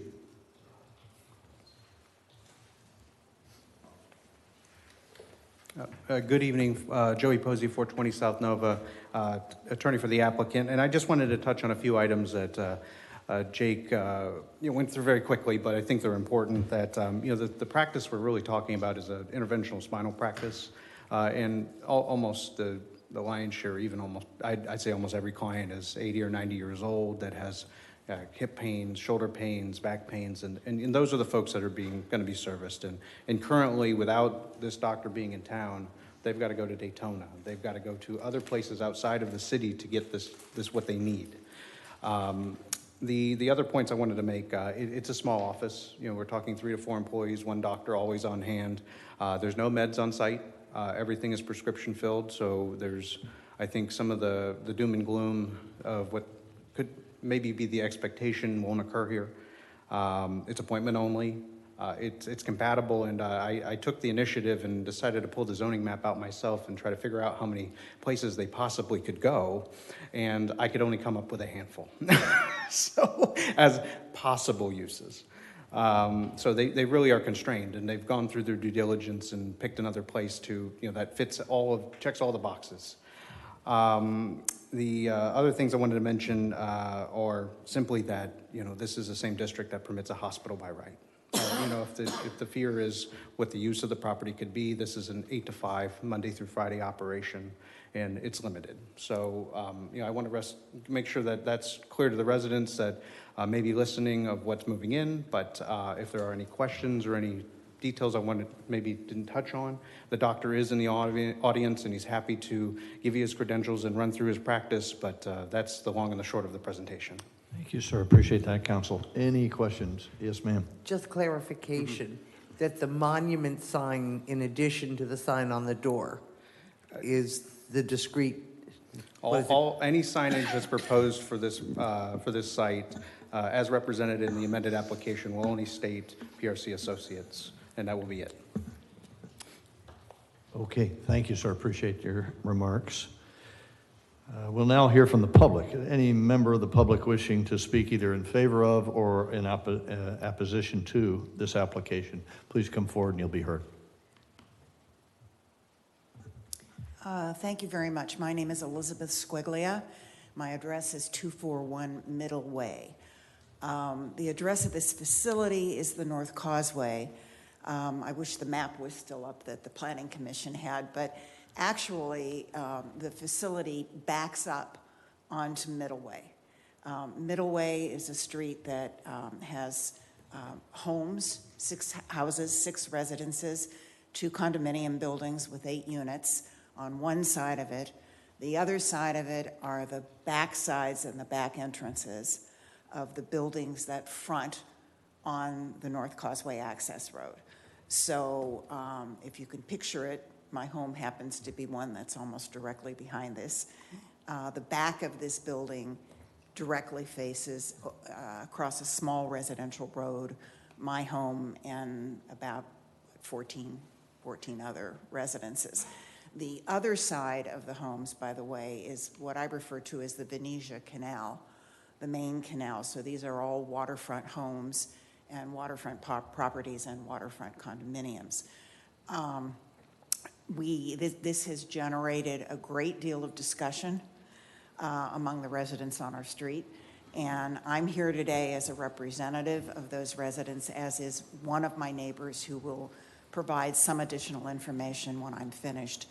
But basically, the residents of the area feel that it is an inappropriate use. Yes, there are existing medical practices, but they're far different from what we're talking about here. The reason there is a special exception required. There is a state statute that governs the registration of pain management clinics. This commission, a number of years ago, after that state statute was adopted, chose to adopt special zoning requirements so that pain management clinics were not automatically accepted in the B6A or the B6 for that matter zoning areas. There's a reason for that, and it's because the procedures that are used are very highly sophisticated compared to some others, and the drugs that are administered, whether they're pills or injectables, are far different from what a typical medical practice would have. The medical facilities that are there now are 2 very small primary care practices that have 1 physician each. One of them is in a freestanding building, what used to be the Gillespie building. The other one is in what I refer to as sort of the strip medical center at the end of the block. There are 2 very small chiropractic practices, one of them in a tiny freestanding building and the other one in that strip center. There's an audiology center, and I don't know if you would consider a massage therapy place medical, but there is one of those. In addition, there are 2 real estate offices. There is a law practice office. There is a hair salon and probably a handful of other non-medical facilities. So there really are not a lot of highly sophisticated practices there. I will tell you, we already have some issues in that neighborhood with the medical practices that are there. Have you got any closing remarks, ma'am? I guess we would ask that the commission, as they did with the other application for B3, which was a commercial area, not approve this application. Thank you very much. Thank you so much. Any other public participation? Yes, sir. Good evening. My name is Peter Partlow, 269 Middle Way. So good evening, Mayor, Council, and staff. I'm here today to speak in opposition to this special exemption. The reason why is I believe it is not a compatible use in this particular area for the reasons that my neighbor just articulated. And first, let me give you a little bit of a background. The current facility was in a B6 location next to the hospital. It's surrounded by industrial usages. It's also surrounded by other business land uses. This location is surrounded by residential R1, R2, and R4. along with its currently B6A designation. So by definition, these are different land uses, and the residential area is a different character than the other areas of the other location. As an example, the current location, the closest resident to them is over 550 feet. It's on the other side of the hospital, so it provides a buffer area to those residents. And this particular location, the nearest residence is 130 feet away. So it's a very close proximity to where this clinic is going to be. In summary, I have to respectfully disagree with the staff in that I do believe this is not a consistent use in that area. And so with that, I would ask that the City Council hereby deny this request for special exception. Thank you very much. Thank you for your comments, sir. Appreciate that. Any other? Good evening, Cindy. Good evening. At least it's warm in here tonight. Cindy Sneezak, 512 Yukon. I'm going to sneak this one in. A rose for the land purchase. I'm really, really glad to see that Speak up have even happened. more. Speak up even more. Yes. I'm really glad to see that land purchase happen. In terms of this particular request, I've been at every meeting where this is discussed, and I fully support this, which is a 180-degree turnaround. After having spoken with the doctor, looked at the accommodations that he has made, understanding that it's been zoned this way, and there are very few places where this is possible. And the doctor went out of his way based on the concern about a citywide text amendment, and instead came up with this as a solution. So, you know, I guess if I wanted to live on the water and that was my chance to build a house, maybe I didn't take a look at what the neighbor's zoning would be. But, you know, the doctor, as you said, his clientele is extremely aged. And I did confirm with him because I thought I remember in every meeting him saying there are absolutely no drugs stored on premises. The drugs are there for each appointment, and that's it. So while, you know, if it was a strip club with signs announcing that, I guess I'd have some concern, but I don't know what else the doctor can do to satisfy the zoning requirements and ask for your review. And yes, it's highly specialized. I think that's in our favor that we have such a service here, double board certified. I mean, I don't know what more he could do to satisfy us. Thank you. Thank you. Appreciate your comments, ma'am. Any others? Kelly.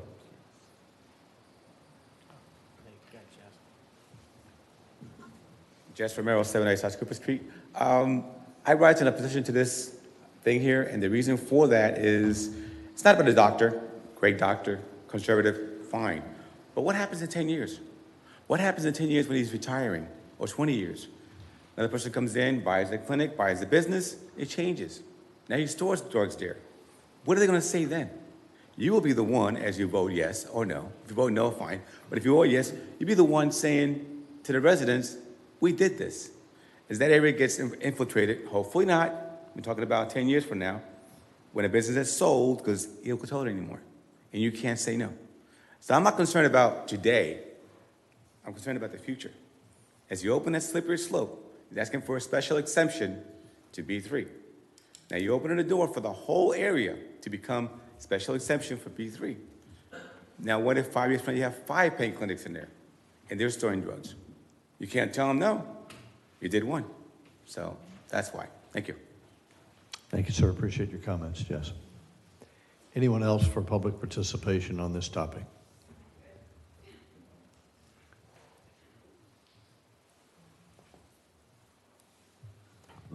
Ted Jafrida, 103 via Amalfi in Venezia.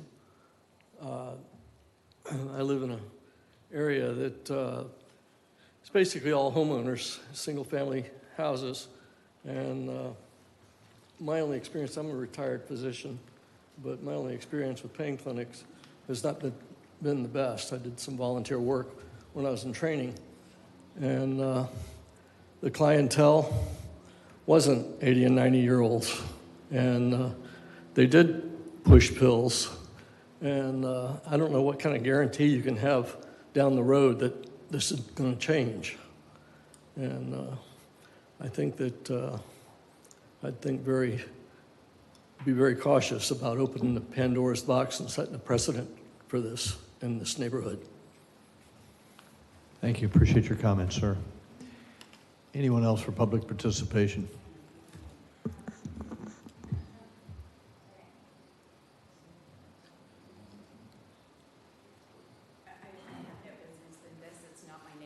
Go ahead, and your name and address for the record. Roseanne Tomporowski, 1931 Lismore Court. I am a pain management patient, okay? I have been to Mayo. I have had both hips replaced. I've had my shoulder put back together. Now it's surgery on my neck, or I have to do the alternatives. I have arthritis that's just through my body. I'm not 80, but I've been going through this since I was 18 years old, and it's at the point now where they have told me, we either go in, we do a block, and we do ablations, which I've had all up and down my spine. I used to be taller. And but I had to go to Lake Mary, and I had to go to Orange City. And the ablations are done in a clinical practice. They are not done in the offices. The doctor meets you in a patient facility at the hospital. They do this, the surgeries, the ablations there. So it's not a drug rehab place. When people are waiting to get their surgeries approved, they have to jump through 100 hoops before they can get anything done. Oh, you have to have an x-ray, then you have to have an MRI, then you have to go to this doctor, then you have to go to that doctor, as your condition is getting worse and worse and worse. And at this point, after 2 times up to Mayo, and I'm at, a year to recover from any kind of a back surgery, I am getting acupuncture every week with TENS attached, and the massage to the shoulders and the neck, and the rehab at the gym right on the causeway there, the old bank building. They're right there. It's ARC, and they have a big medical cardiologist group upstairs as well. But I think maybe people have a very bad opinion of who's coming in there. It's not a tattoo parlor. People have real conditions. And pain management is very scrutinized. And the doctors can't even give the patients medications to keep them going half the time because they are under such strict regulation on medications because of everything that has transpired. And I know it's something different, but they have to be by the hospitals. They need to be close to them because that's where they do their procedures. So that's all, but they're not all 80 and they're not all 90. And it does, you might have a need for it. Thank you, ma'am. Appreciate your comments.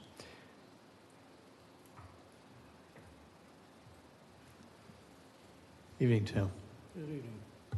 Good evening, Council, Commissioners. My name is Tim Caudell. I own Florida Life Real Estate Group, which is a business located just a few parcels away from this proposal at 223 North Causeway. I'm also a resident of the neighborhood, which abates this business as well. So I speak on behalf of business, for my business. I'm not going to take the oath of saying I speak for a neighborhood. I'll speak for my business, and I'll speak for me as a resident of New Smyrna Beach and Venetia. Chiropractors have a negative stigma. Car salespeople have a negative stigma. Real estate agents have a negative stigma. We all have a negative stigma, even in politics. I can't fault a pain management clinic for being a pain management doctor. What I am concerned about as a citizen, as a fellow business owner, my main concern is for the residents, for property values. My main concern is for the residents as far as the stigma that follows the fear factor of what we have a fear of when we picture people with intravenous needles sticking out of their arm, out of the back on Middleway, a people shooting up drugs in the front of this business, and I think that's what the stigma or the fear is that we're going to have a low class of people that have a dependency on drugs to come to our neighborhoods and affect our values. I sentiment and have those same fear and same respect of concern. I don't know if this prospective business owner, purchaser or acquirer of this property has a way to, I understand what the attorney says, but I don't know that anybody, because of HIPAA, you can't legally discuss actually what the actual clientele of a pain management clinic is because they are protected under that. What I do know is that I don't know if this city council has a way to guarantee that people, for the fear of the residents and for the protection of the neighborhood and businesses, is there a way to guarantee that people aren't standing outside of a clinic, since it is appointment only, to where there's odd things going on? That would be up to the city police, I guess, to manage unlawful acts, but I don't know if there's any consideration or anything that can be done to make the neighboring businesses and residents feel better about that type of business that has that stigma or has that fear. My biggest concern is, are they going to upkeep the neighborhood? Are they really going to protect the integrity of the residents and the adjoining businesses to where there isn't a negative connotation put on that for my property value and the future use of that property too, and that zoning, to make sure that whatever future use, does the city have the right down the road, if another pain management clinic, if this one is sold and another one comes in, and let's say there is an inappropriate or concern, does the city have the right to change anything or re-vote once this classification is given? That's my concern. Thank you. Thank you for your comments, Mr. Cottle. Appreciate it. Anyone else for public participation? Okay, so seeing that the quasi-judicial hearing is now closed, I'd like to hear from the city staff. Mr. Baker, you've heard a lot of points brought. Maybe you can respond to some of them, and then we'll hear from the applicant again. Yeah, I do have one comment. Say Dr. Bakshi sells the place. The special exception is null and void. The new owner would have to come in for a special exception and go through the process all over again. So it's for Dr. Bakshi. Any questions for the city staff on that before we let the applicant? Yes, ma'am. Just a quick question, and I don't think there is, but I mean, like, some of the concerns are people milling about. And I don't know if there is any way we can prevent public people from being in a parking lot, but so I don't know how to alleviate that concern. Is there a way? Well, there's a waiting room. It's people coming in for, a cortisone shot in their shoulder and stuff. There's no pills being distributed out of this place. I think it's kind of like the pill mills of even 10 years ago, I think is not what's really applied here. And again, they've operated in this town for a decade, and I don't know of any complaints myself, but I've never heard anything bad about the business and the decade that they've operated here. Perhaps I was going to say, it's not a demurral, it's just simply looking for a way to reassure that should a condition happen, as unlikely as it is, where there are people are milling about in the parking lot waiting for entry, is there a way for the city to step in? I can't imagine what that would be, but that really is the concern. It is, it would be over my head. It would probably be something to do with the police department at that point. We're going to do that right now, Jake. Thank you. Let's, maybe between the city attorney and the police chief, the point that I think Commissioner Martins tries to make is one that I've had as well. Can a bystander out in the lot decide to sell or trade or barter or exchange or offer medication on the fly in the parking lot? And if not, that's an ordinance, how then do you affect that? How then do you police that, in effect? I mean, you'd be breaking the law and you'd call the police. So, You'll get your chance, Counsel. Chief, what do you think?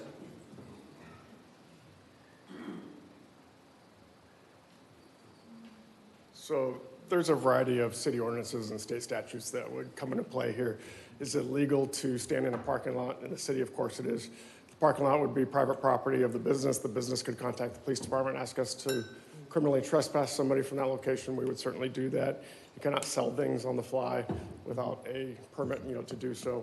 So, no, I don't see any issues here that we would necessarily, that as a public safety department, we're concerned about. Thank you, sir. Appreciate that. Any follow-up questions for the staff? And now, counsel for the applicant, your closing remarks, sir. Good evening again, Joey Posey, 420 South Nova. And a few points that I had heard regarding access. The access is only on the frontage of the building, so if that is part of this special exception, that's fine as a condition. That's not a big deal on our end. So that was the intent of how we were operating at the building. The back and forth and over the discussion of the pharmaceuticals. When I said that there's all prescriptions are filled off-site, well, that's also they actually don't enter the building. It's a prescription that has to be taken and left off-site. So the opportunity I think that we're discussing here doesn't occur.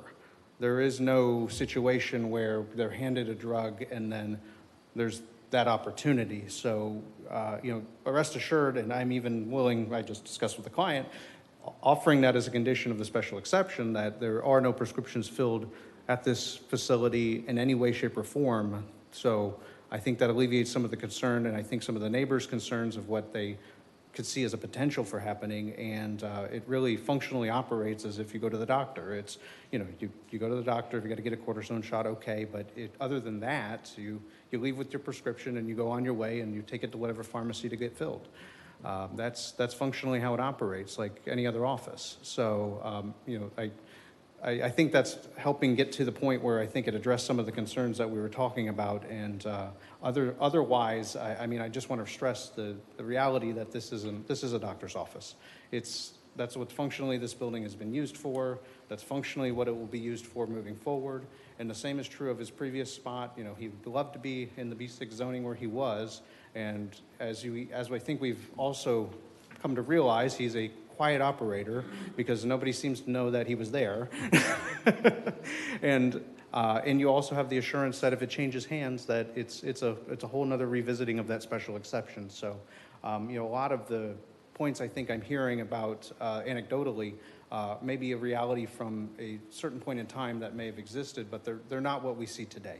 And I at least want to stress that, besides going above and beyond and we check all the boxes, that's the application that's before you. So if there's anything we can do, we're always happy to help. But, I want to do the best I can for this neighborhood too, and give them the assurances that they're after. So, Any questions for the applicant or his counsel? I have one. Maybe you don't know it, but the doctor may. What is the median age, not the average age, what's the median age of your patient population? Come forward. Come on, Doc. Just your name and address, Doc. Good evening, everybody. Sanjay Bakshi. Most of the patients, I would say, are 70 plus. The only young patients we have are maybe if they get into, a gym injury or car accident, but otherwise most of the patients are patients well into their 80s and late 90s. Thank you. Appreciate that. Thank you. Any questions for the doctor? Thank you, sir. Appreciate it. Any follow-up there, counsel? Anything further? Okay, good enough. Thank you. Okay, members of the commission, what would you like? What is your pleasure? Any further discussion? Any questions?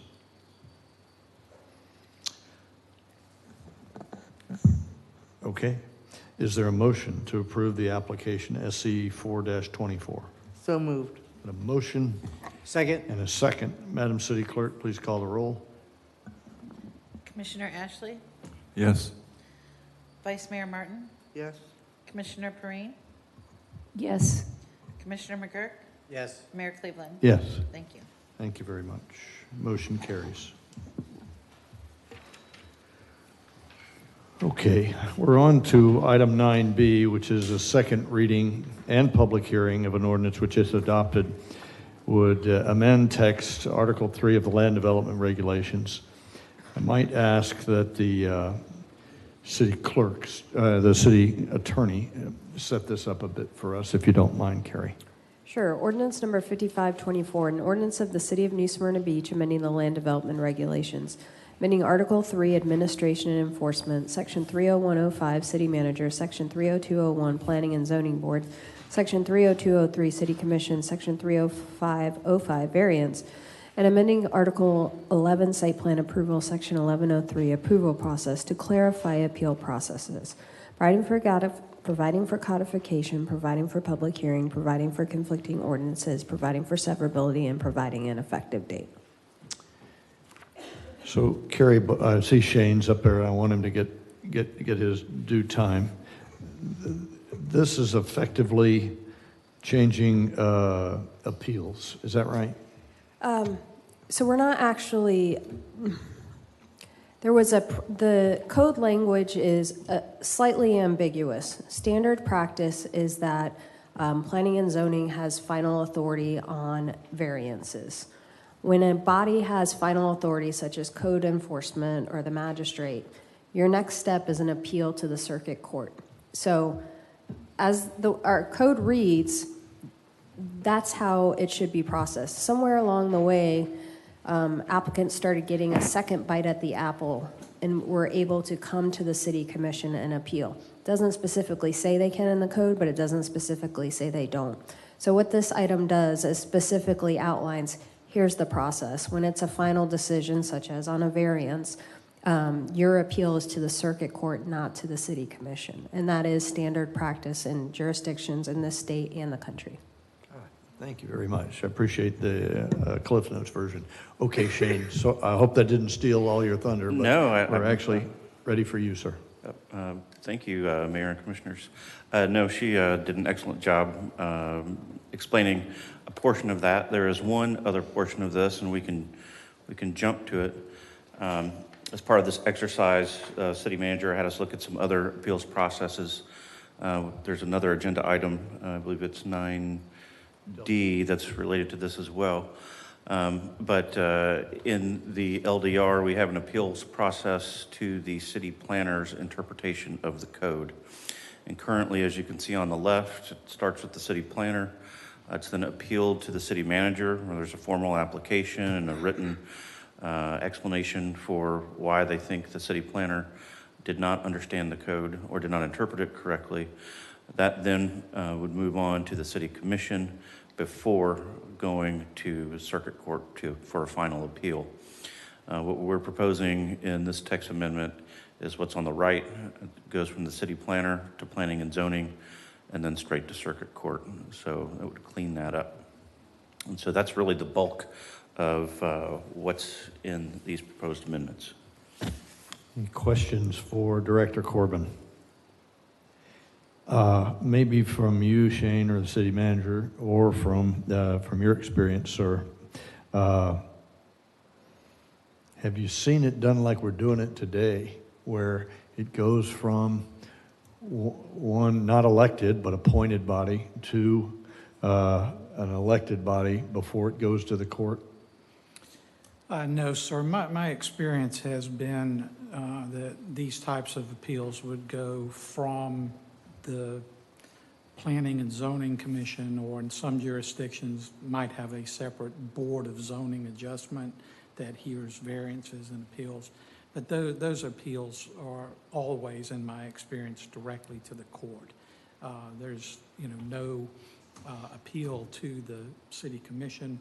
You are specifically appointing the Planning and Zoning Commission to make those decisions and to make those decisions within the parameters of the ordinances that you have adopted, which they would have recommended to you. So, I think what I'm looking to get out of this is to standardize our appeals process and make sure that we're not politicizing our appeals process, and bringing it into conformance with state and certain, in my experience, U.S. Customary practices for these types of appeals. Thank you, sir. Appreciate that. Any questions from my colleagues? So I'll just make a brief comment on it. I'm torn on this because you have an appointed board planning and zoning. We used to do the Board of Adjustments, and we sunset that and wrapped it into planning and zoning to hear variances.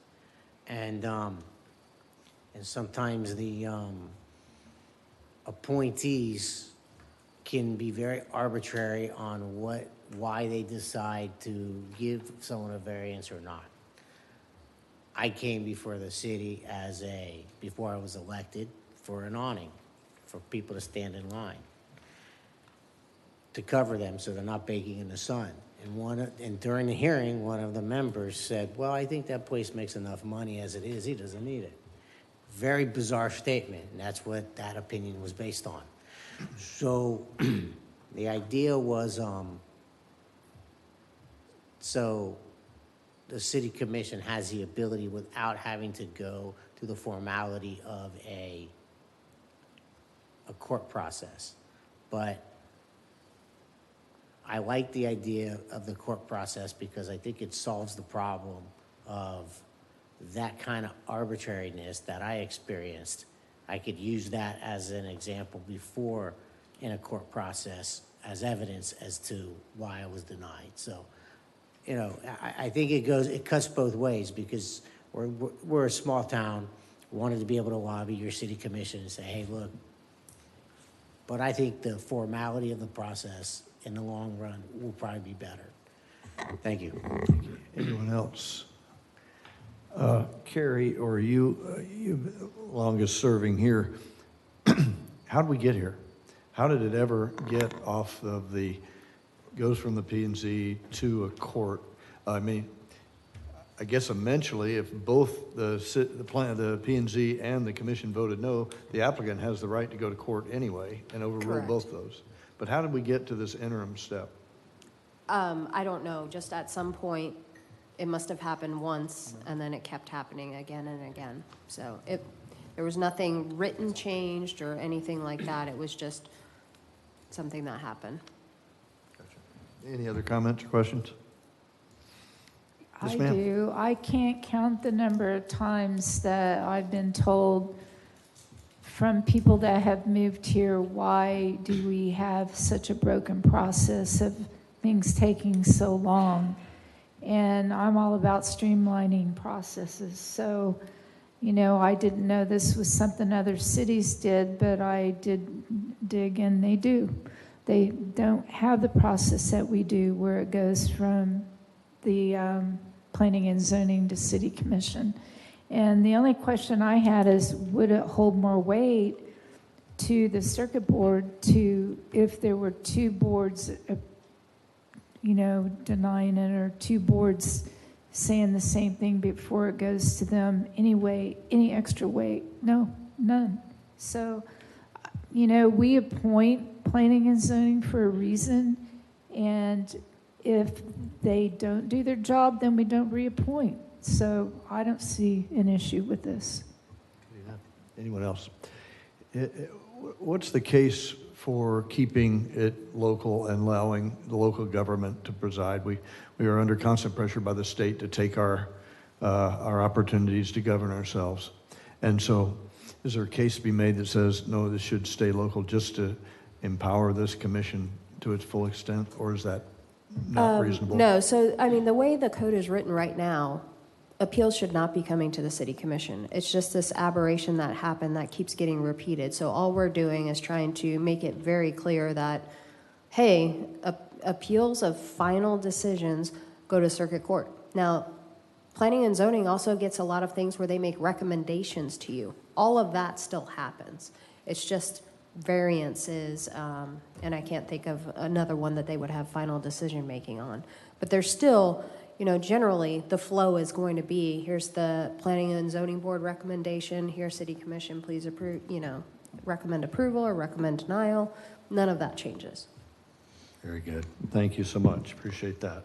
And thank you, Shane, for your comments.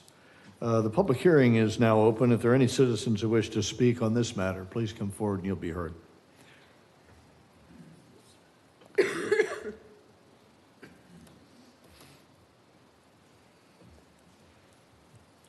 Cindy Snezak, 512 Yukon. So if I'm understanding the conversation that's going on now, In section 3.00,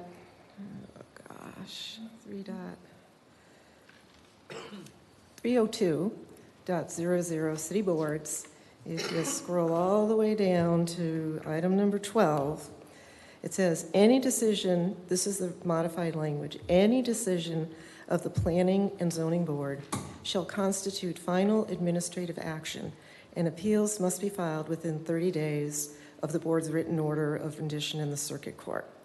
So if somebody could clarify with further discussion, because I know you can't speak to me now,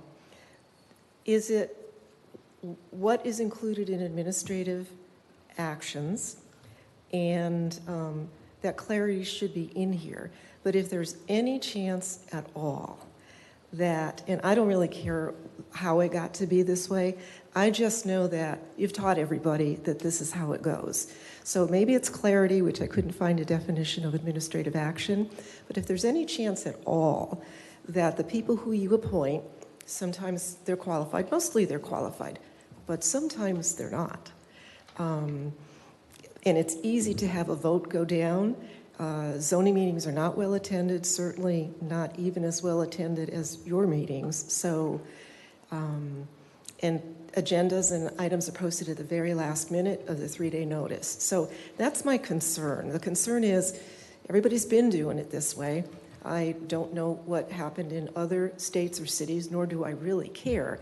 I care that if you're the people that put people in positions of power, I would just like 100% clarity on what decisions the buck stops with them, and you don't get to see it, and that you would all say, yeah, I don't need to see it. And I'm not sure that 12 does that yet. Thank you. Thank you, ma'am. Appreciate those comments. Anyone else for public participation? Dr. Herman. Randy Herman, 108 Esther Street. Is really more of a question. If the process of going straight after the Planning and Zoning Commission to the Circuit Court, what is the cost? Is there a cost to the person who is appealing?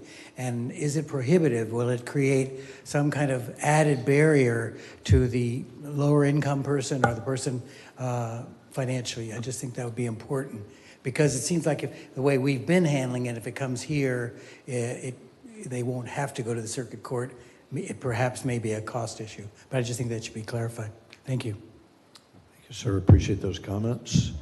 Anyone else for public participation? Seeing none, public participation is now closed. I'll ask that question directly. City Attorney, for clarity, what are those administrative procedures? So there's a cost when you appeal to City Commission, there's a cost. There's a cost if you filed an appeal with Circuit Court. Oftentimes if the Planning and Zoning Board denied something and they appealed to Commission and the Commission denied it, you've added cost to them by making them take that second unnecessary step of coming to Commission before they can get to court for a real final answer. So it's basically a director route to a final decision. Got it. And on the point of administrative procedures that I think Ms. Sneziak brought up, are there defined administrative procedures that? Right, so in the procedures for a rezoning, Planning and Zoning Board makes a recommendation to City Commission. So under each application type, they tell you the process. So variances ends at Planning and Zoning Board. So you just look under each application. So when it says decision versus recommendation. Very good, thank you. Any other questions? Any other comments? Very good. Is there a motion for adopting ordinance 5524? So moved. A motion, is there a second? Second. And a second. Madam City Clerk, please call the roll. Vice Mayor Martin? Yes. Commissioner Perine? Yes. Commissioner McGurk? Yes. Commissioner Ashley? Yes. Mayor Cleveland? No. All right, motion carries. Okay. 9C has been withdrawn. 9D, which is an ordinance number 6124 to conduct a second reading and public hearing. This ordinance, which if adopted, would create one text amendment to the Code of Ordinances.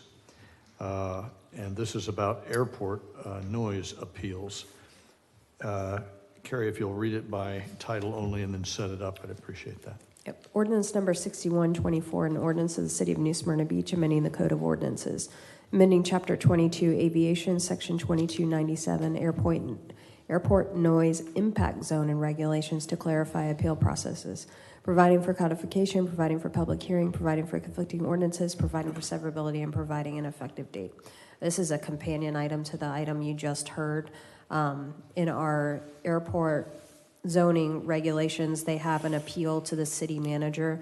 This appeal sends it to Planning and Zoning Board, or this revision makes the appeal go to P&Z rather than the city manager. Got it. Okay. Thank you, City Attorney. Appreciate that. Director Corbin, your report, sir. Again, she explained it perfectly. It's pretty simple and very similar to the last one. On the screen, you can see the different flows. On the left would be the current interpretation from the Development Services Director over what would be either prohibited or restricted uses in the airport noise impact area. That would be appealed to the city manager, and from there appealed to the city commission. On the right-hand side, you can see where it goes from Development Services to Planning and Zoning, and then to Circuit Court. Any questions for Mr. Corbin? Any comments from the city manager? If I could just clarify one thing there. So in reality, there's a fourth bullet on the screen. So Development Services Director, City Manager, City Commission, Circuit Court. That's how it would flow. So we're just, in my view, creating a better system of due process for applicants and aggrieved parties. Any questions or comments from my colleagues? Okay, very good. Thank you, Shane. Appreciate that. Public hearing is now open. Are there any citizens who wish to speak on this topic? Please approach the podium and you'll be heard.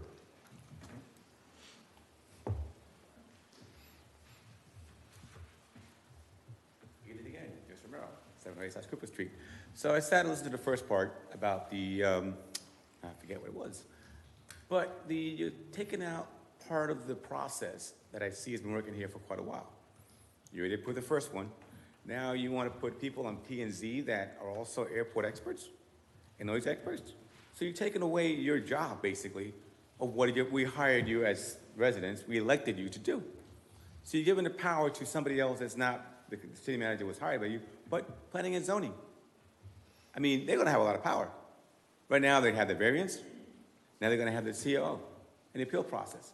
So you pick these people to be on the boards here. But what if they fail at their job and then now you're left holding the bag and we get sued for that they did? They go to the court and we lose. So where does that leave us as residents? This needs to stay as it is, because planning and zoning, you're going to have people that are trained in building, developing, reading a lot of things, and also now noise abatement, the airport problem that we're having here with noise there. How many of them are going to be qualified to be able to listen to a person come in and say, the decibels are so high, this is here? How many have seen actual airports, have been in flying aviation, have seen these things go on every day? How many are you going to find to be on the boards? That's my concern. It needs to stay where it's at, and the commissioners need to be involved in this. Thank you.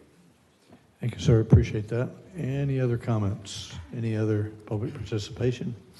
Seeing none, public participation is now closed. Is there any other comments or questions by the commission? Just responding, I don't know that the commission or the P&Z have to be aviation experts. A few of us are, but it's by chance, not by designation. And so we do appoint them, and as Commissioner Perrine points out, if there is conduct not suiting that position, the person will not be reappointed. And so, City Manager, your thoughts resonate with me that there's a step missing on the one on the left anyway, which is it automatically goes to appeal to the circuit court if the person's that dedicated to making the cause go forward. Yes, absolutely. Ultimately, that's where the case is going to be decided. And, I would just encourage us to have a standard appeal process that is predictable, reliable, and understandable. And what the system that we've had until you acted earlier is just all over the board. Very complicated, time-consuming, costly, and unpredictable. Thank you, sir. I might ask of my colleague in Zone 3 where the airport is, does this strike you one way or the other? I'm going to vote no on this. I think the airport's different. Anyone else? Okay. Is there a motion, please, for ordinance number 6124? So moved. A motion. Is there a second? Second. And there's a second. Madam City Clerk, please call the roll. Commissioner McGurk? No. Commissioner Ashley? Yes. Vice Mayor Martin? Yes. Commissioner Perine? Yes. Mayor Cleveland? No.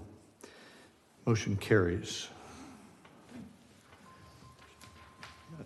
Ordinance 6124 has been adopted. Okay, and so now on to ordinance 6924, second reading and public hearing of an ordinance which adopted would amend the police benefits, police pension benefits.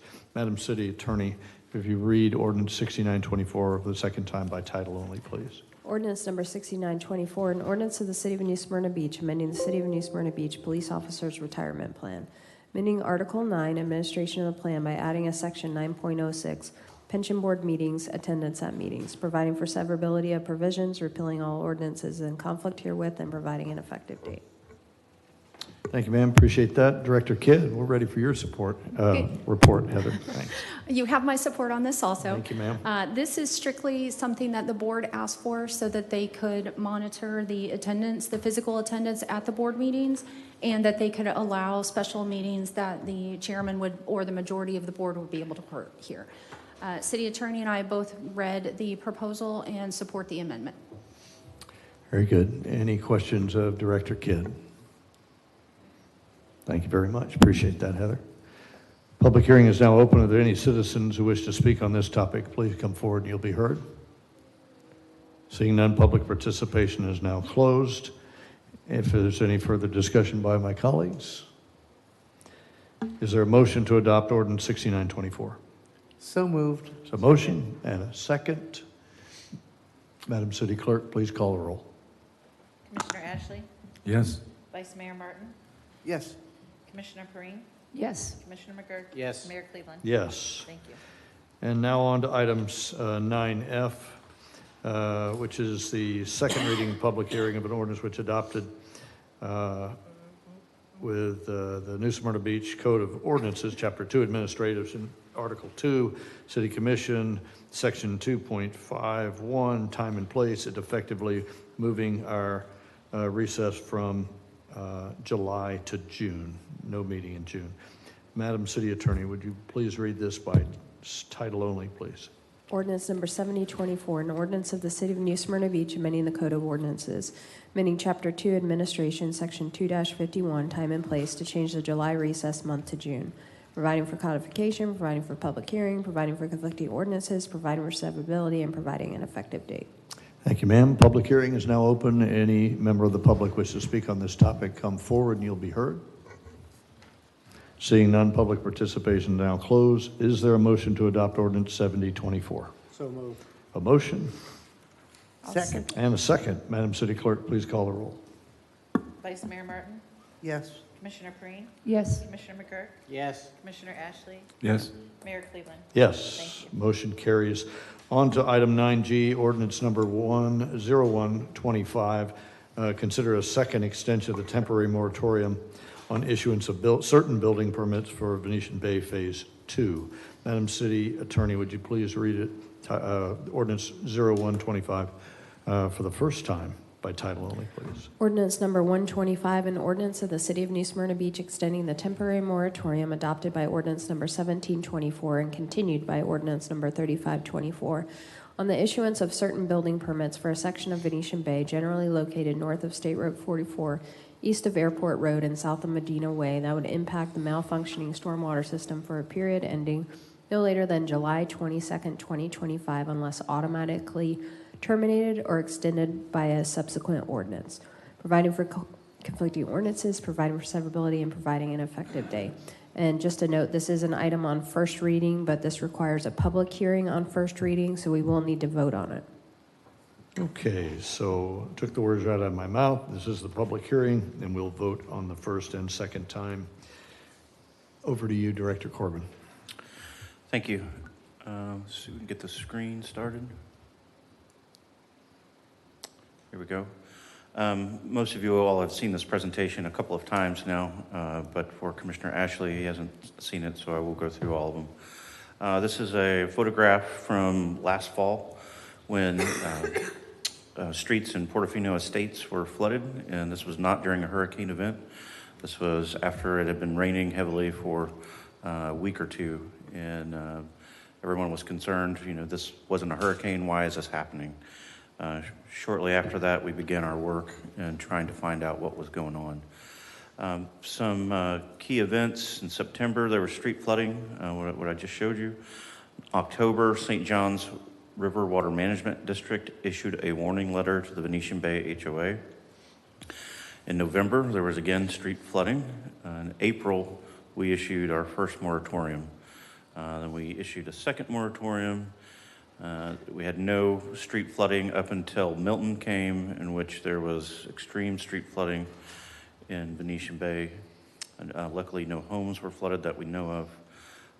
And then we began, we had already started our work on the modeling of the stormwater system to try to identify what the issue was.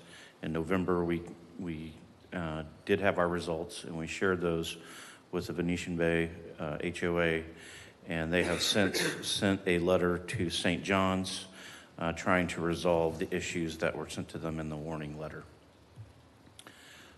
Here's a copy of the plat, and actually in the plat notes it establishes that the HOA is the responsible party for the stormwater system. Here's a copy of the St. John's letter and the items that they asked for to be resolved, such as as-built engineering drawings, inspection reports, how to resolve some of the stormwater inspection recommendations, inconsistencies in the ditch bottoms, how that was going to be dealt with, and a documentation of all the maintenance on the system that has been completed. So to start our work, what we did was we purchased this Stormwise software modeling. We have a new city engineer, Ton, who is very well versed in it. He's was a stormwater engineer for Seminole County, as well as ran his own business doing these projects. And so he already knew how to run the software. We got very lucky with him as a new addition to our team. We purchased the software, and then we took the stormwater management inspection report completed by the Venetian Bay HOA. We took all the data from that, along with an additional engineering survey of the ditch along Airport Road, along with GIS data showing where all the pipes and inlets and outlets are for phase 2 of Venetian Bay. And then finally, we, at our expense, we put in some piezometers to measure the groundwater. And it took a really long time to get that data because we had actually had a dry summer. And it wasn't until Milton came along that we got enough water that the geotech engineers were able to certify that data, and that ended up really being the key to what was going on. So this is a snapshot of the interface of the model. It's got all of the pipe data, all the inlet data, elevations of the ponds, you name it. It is a very, very detailed model. And what Ton's able to do with this is he's able to change scenarios where he opens a pipe up and makes it from 6 inches to 12 inches, or he changes the elevations on a berm, or widens a ditch or something like that. And he plays with these scenarios to try to isolate what the problem is. and that's what they were able to do. In building that model, it came to the attention of the engineers that there were some weirs, some earthen weirs that were supposed to be for emergency spill-off that no one could clearly identify. They think they found one, but it had been overgrown. And so initially the thought was, well, these weirs weren't installed properly, so it's not functioning properly. When the water levels get high enough, the water can't get out. But what we found was actually the opposite. Because of the piezometer data, we found that the seasonal high water elevation in the wetlands where that water was supposed to outfall to was actually 2 feet higher than what the system was originally designed for. So when the wetland actually gets charged with heavy rains or hurricane, that water level goes up to its high mark, and at that point it can access that weir and it backflows into the system, and if it goes high enough it goes over the berm. And so what you have is a system where it's actually letting the water out and going into the ditch along Airport Road like it's supposed to, but instead of drawing down and recovering, there's a constant input coming in the other side. It makes those ponds rise, and it sends the water up through the drains in the streets, and it floods the streets. So here's a graphic showing where, if you look down, you can see these arrows. Those ponds are the ones that are generally susceptible to this. And if you see the 1 through 5 labeled here, those are actually subsystems within phase 2. They all have their own outfall that goes into the ditch on Airport Road. So you can have a problem in one section, but not necessarily a problem in the other because they're not all interconnected. So we've provided all of this data to the HOA and the engineer, and they have submitted, again, their letter to St. John's to try to get into compliance with the warning letter they received. And at some point, they may choose to take some additional action to make this system perform better. But as of now, it is their responsibility to do that. I'll add just a couple of more things. We hear a lot about shell point or adhesia being the cause of some of this, and we don't believe that there's any data to support that. I know we've heard it in a lot of meetings, and we've got it in a lot of emails, but they've actually over-designed for their stormwater system for beyond the 9.5 inches of what their pre and post development discharge is. And in addition, it goes along, if you can look at the map, it goes along Leonardo and goes out that way. That water does not come down into these lower sections of phase 2. And it's only when the gauge up to the north reaches the elevation of about 18 feet does that tailwater begin to slow down where it can't get out fast enough. Once it drops below 18 feet, the water starts moving out pretty fast. So in a case like a hurricane, you're going to see that. We saw it with Milton. But your typical 9.5 inch, 25-year storm should not be an issue. Planning Commission voted unanimously to give this a positive recommendation to extend it. They did have questions about the palms, and I talked with engineering on that, and that water actually is discharged to the west. So it doesn't even discharge into the ditch along Airport Road. It actually goes to a wetlands in the completely other direction. So we're asking for an extension on this to give the HOA time to come into compliance, allow St. John's to make any comments on anything that maybe we missed or we didn't see, and also that it would provide additional confidence, that once St. John signs off on this, that the modeling we've done and the data we've put in is accurate. And I'll try to answer any questions if you have any. Thank you for that report. Any comments or questions for the Development Service Director? Yes, Mr. Ashley. So, are you aware if the HOA has actually done anything yet to be in compliance with that warning letter from the St. John's Water Management? They have done quite a bit. I've got a report that they've done where they've documented all the maintenance that they've done to the system throughout. Can I get a copy of that? Sure. Okay. That was partially used in the work that we did. Do you, in your opinion, is there any more that needs to be done? Well, I think certainly the weir, the partial weir that we've found, that certainly is an easy fix. We think to close that off, to eliminate that as an opportunity for backflow. Then another option would be to raise the height of the berm on that side up to 6 inches to try to keep this. If you look over to the right here, this would be the seasonal high water line. And so you want to make sure the berm is higher than that. And if the HOA decided to do that, that would be noted in the response to the St. John's Water management. Well, they would have to amend their permit with St. John's, and so they would use actually our data. So we've really fast-tracked this for them if they decide to take those actions. Is St. John's aware of the data that you provided to them and recommended? I'm not sure. I think so, but I'm not positive on that. You know, we all want them to do it. That's why I'm asking. So. Sure, yeah, we're waiting to see what that letter says. We've asked them to keep us in the loop. So hopefully the day they get it, we'll get it as well, and we'll share. The day that St. John's gets it, you'll get it as well. When St. John's, so the HOA has responded to the warning letter. It's sitting with them. They're reviewing all the as-built drawings and the other information they requested. And then they're going to send a response to the HOA saying, yes, we agree with you, or no, we still think you have work to do. I see. And this is transparent. We can find it online. Sure. Mm-hmm.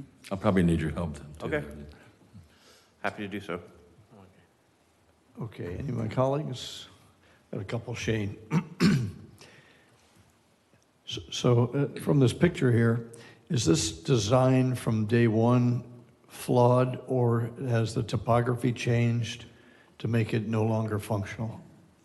We don't know for sure if the engineer used an incorrect number or how they got that number, or if something, say, the large hurricanes that we've had over the last few years have somehow altered the water table. And we don't know the answer to that. On our worst day, the wetlands that are outboard of the container there, on the left side of the berm, it's going to fill up first. And so this pond is never going to drain. No, it's not designed to drain. But it was in the beginning, because there was a weir there that allowed it, if it got up so high, to go out? Yes, if you look at the drawing on the left would be your typical pond that would always have water in it. But then when you have storms, that level rises, and the weir was designed to... The weir opens and it drains out? It's always open. So if it just reaches that height, it's supposed to spill out and go out into the depression on the right, which is the wetlands. Yeah. But what we're seeing is the opposite. So, yeah, and we don't know how long that's gone on. The residents would tell you it's been going on for a long time. They've come and told us that. They didn't know the technical piece that you did. They just know it hadn't drained down. So what is the fix going forward that makes this thing work again? And, you know, not for the record of what you just in layman's terms, how do you make this ever work? Well, I don't want to speak for their engineer. They've got a good stormwater engineer who's putting his mind to this, but in the conversations we had would be to fill that weir so the wetland no longer has access to it, and raise the height of the berm over the seasonal high water line. I got it. But as designed, when the pond filled up, it was supposed to drain to the wetlands, right? If it got to that height. Yeah, so the pond now will never drain. Well, it still has an outfall. Yeah. It does drain into... There is an outfall pipe that goes into the canal. Got it. What's airport road ditch. How much can it take? What's the diameter? I'm not sure that I can get you that, but I don't I have don't that need off to the know top it, of I my just head. need to know where the pond drain. I don't need to know, you know, somebody like you should know whether it's gonna really work or not. I won't know. Well, I'm there not has been some discussion about enlarging that so it can Gotcha. also get out faster. Gotcha. So you would close the input from the wetland and open the outlet. Got it. I got you. Okay, so you got evidence that the HOA is doing something. Well, have you got any conversation with the St. Johns River Management Authority? Are they actively reviewing this, or? They are. Okay. All right, good. And the training from the city attorney says that we can allow a moratorium to go and as long as the event that we want to have happen hasn't happened yet. When that event happens, now we're at closure and we can no longer just prolong the moratorium. The event that you're looking for is the St. Johns River Management folks to get back with all the input you've given them and give their sign off. That's correct. Okay. Good enough. Thanks for the clarity. Public hearing is now open. If there are any citizens who wish to speak on this topic, please come forward and you'll be heard.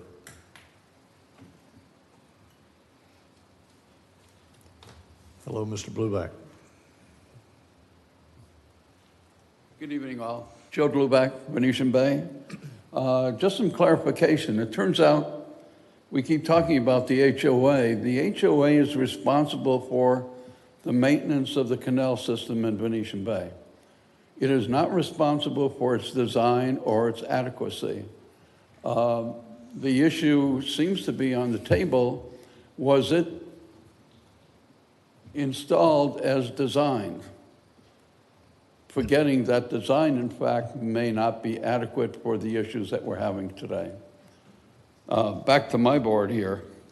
We certainly agree with an extension.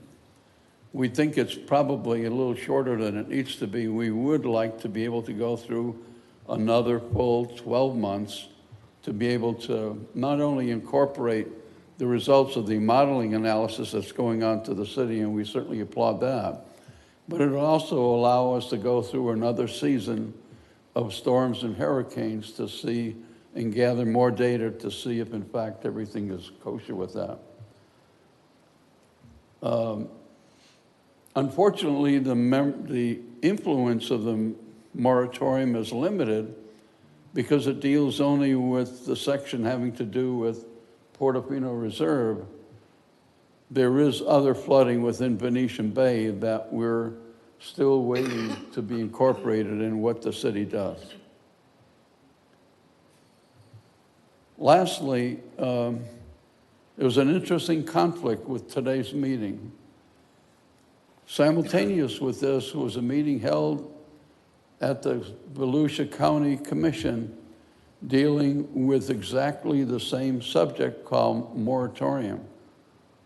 They're not listening to what we're doing here, and I'm not sure how much, or I was there for a short period, but I didn't see anyone else from the city of New Smyrna Beach, even though they were discussed during the open sessions.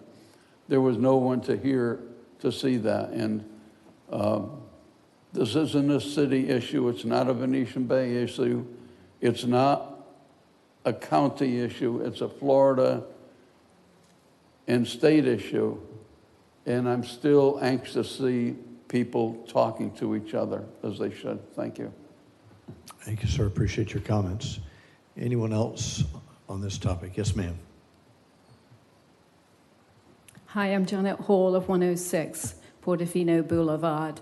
And as a resident of the affected area, I'd like to first of all thank the city and the city staff for everything you've been doing on our behalf with regard to this issue.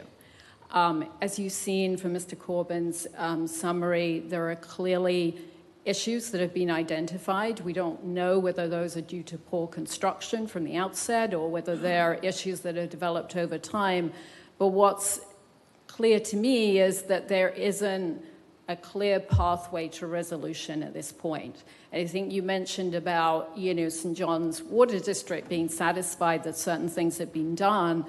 In my opinion, we should not be considering lifting this moratorium in allowing any further building in this area until the issue has been fully resolved and we know it's resolved. And like I say, I don't see that there's a clear path at the moment as to who's responsible for that, who's going to pay for it, what exactly needs to be done, and when and how it will be done. So, once again, on behalf of the residents of the affected area, I'd like to thank you for what you've done in this regard and to put our support behind the extension of this moratorium. Thank you. Thank you, ma'am. Is there anyone else that would like to speak? Public participation is now closed. Any further discussion by my colleagues? I got a couple comments. Yes, sir. Go right ahead, Commissioner McGurk. So, Mayor, what you were touching on what my thoughts were, what I was not bothered by, but I'm not sure I'm not sure I've got a very good explanation as to how the wetlands backflowed into the stormwater pond, and then what the exact solution of that is, and then where the accountability lies.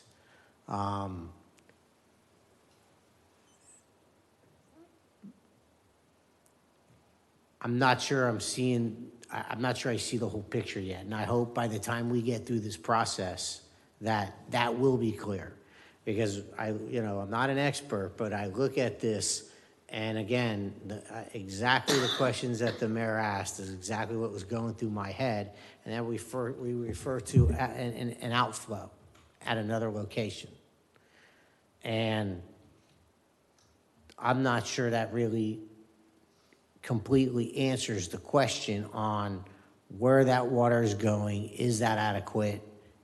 And how did we get this problem to begin with? I think if we don't understand how we got here, my concern is we can easily repeat that mistake. And I say we, not we necessarily. I'm saying just in a general sense, was it built?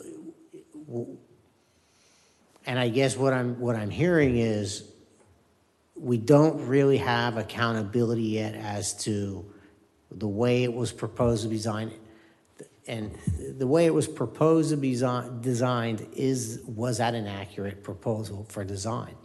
Which leads me back to the reason why I did not want to vote on the site plan going forward for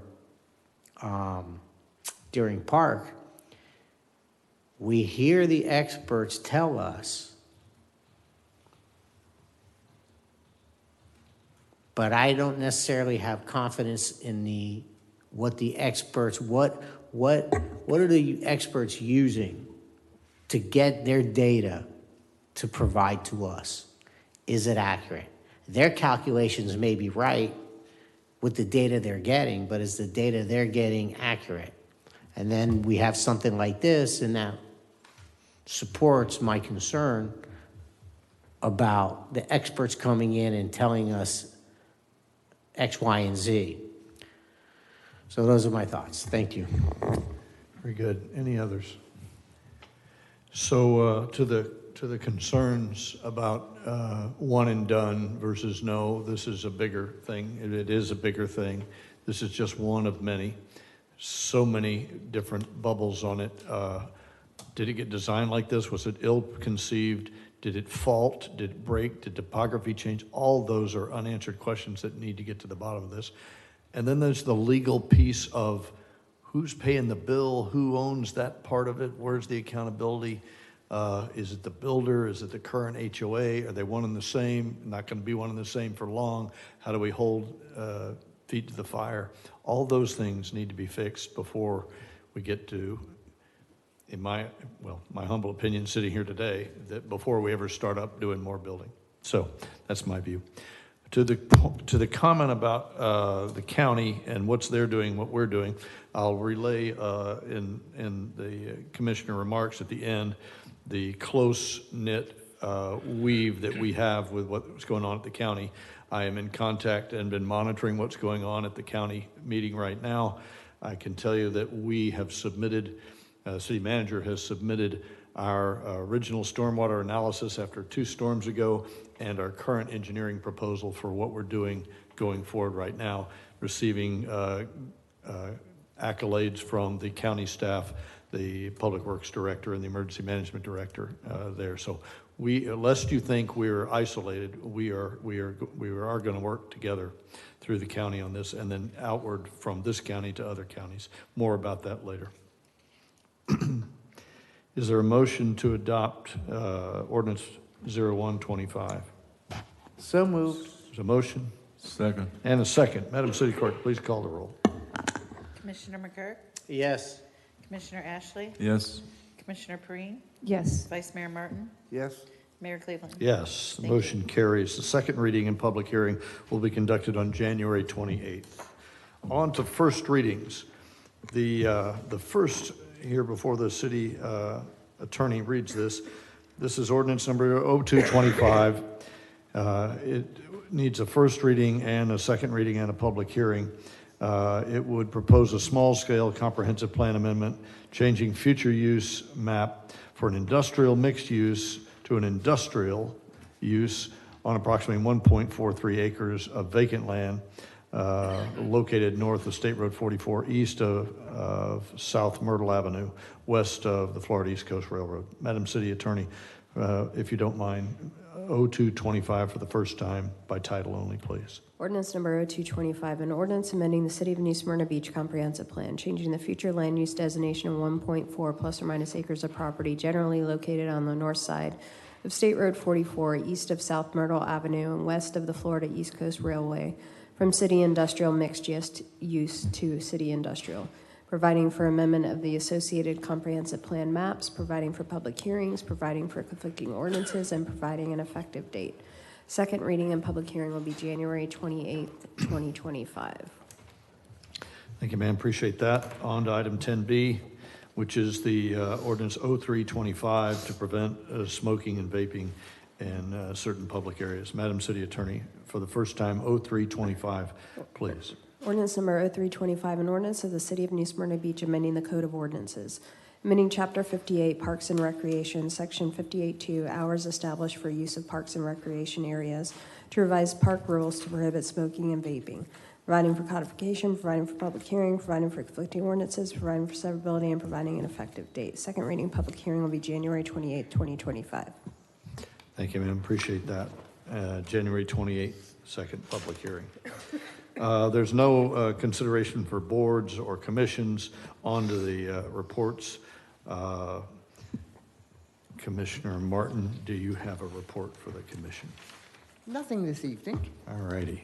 Commissioner Perine. I do. It's about the First Step Shelter.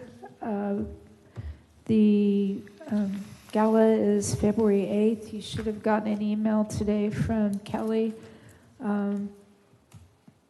Last year, they didn't have a shuttle going from the parking garage to the convention center, and this year they do. So it should streamline. They modified some of the things that slowed that down, and the parking was awful.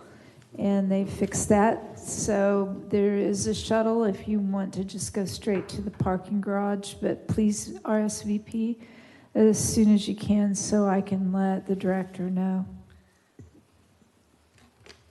Thank you, ma'am. Appreciate that. And the one other thing, I'm sorry, I just wanted to thank our chief for getting the information on the pensions, or the fire, not the fire hydrants, because I've asked for that, but also the space heaters in the restaurants.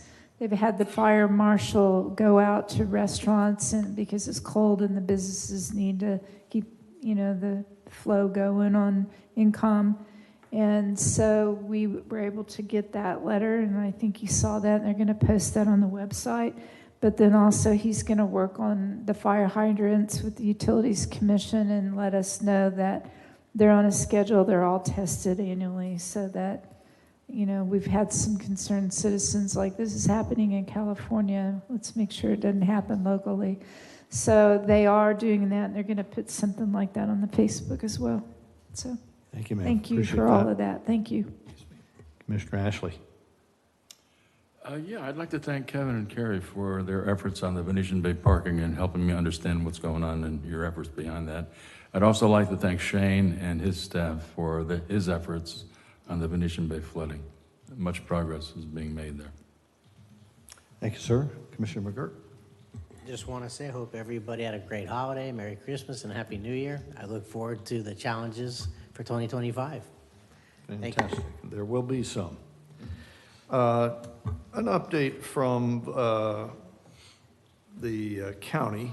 The state, Governor DeSantis has signed a bill that allows the state to expand the conservation corridor by 1,335 acres. And so that's right in the heart of Volusia. And so that doesn't get enough press, but I wanted to say that was over the years that they've been doing it, it's been over 5,536 acres. They've been doing it since 2021. And so this is in conjunction with the county manager, George Reckenwald. So we are ever expanding our conservation corridor, which is just wonderful. Speaking of that, I had the pleasure with Commissioner Martin of attending that 50th anniversary celebration of the Canaveral National Seashore, which opened when I was a high school senior right here in the area. And so when Amy and I were growing up, we knew that this was going to be a special place.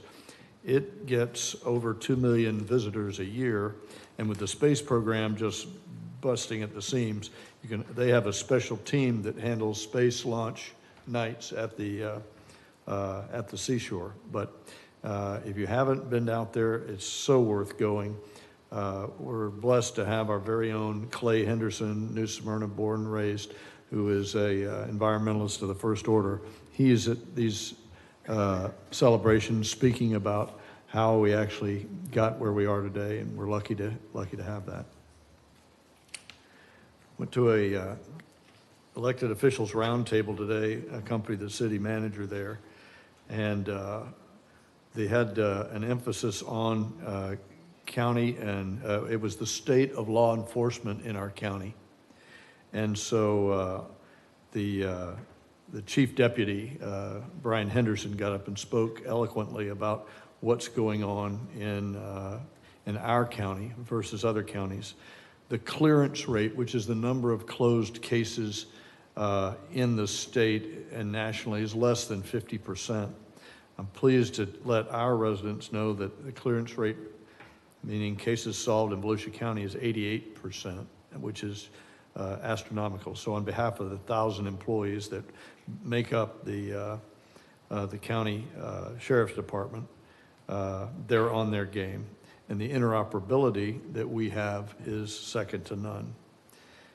Two other things they're on big time. One is elderly fraud. They've been able to return almost $2 million back to elderly folks that were taken advantage of. They actually got the bad guys, got the money, and returned it to these elderly folks. Second only in effort to the drug issue in our county. Last year, they obtained and confiscated 5 pounds of fentanyl, which is a gazillion doses, and they successfully got that. 27 pounds of cocaine. You can only imagine how much doses that is. And 42 pounds of methanol. So biggest issue for the county is still the drug issue, and they're on it full force.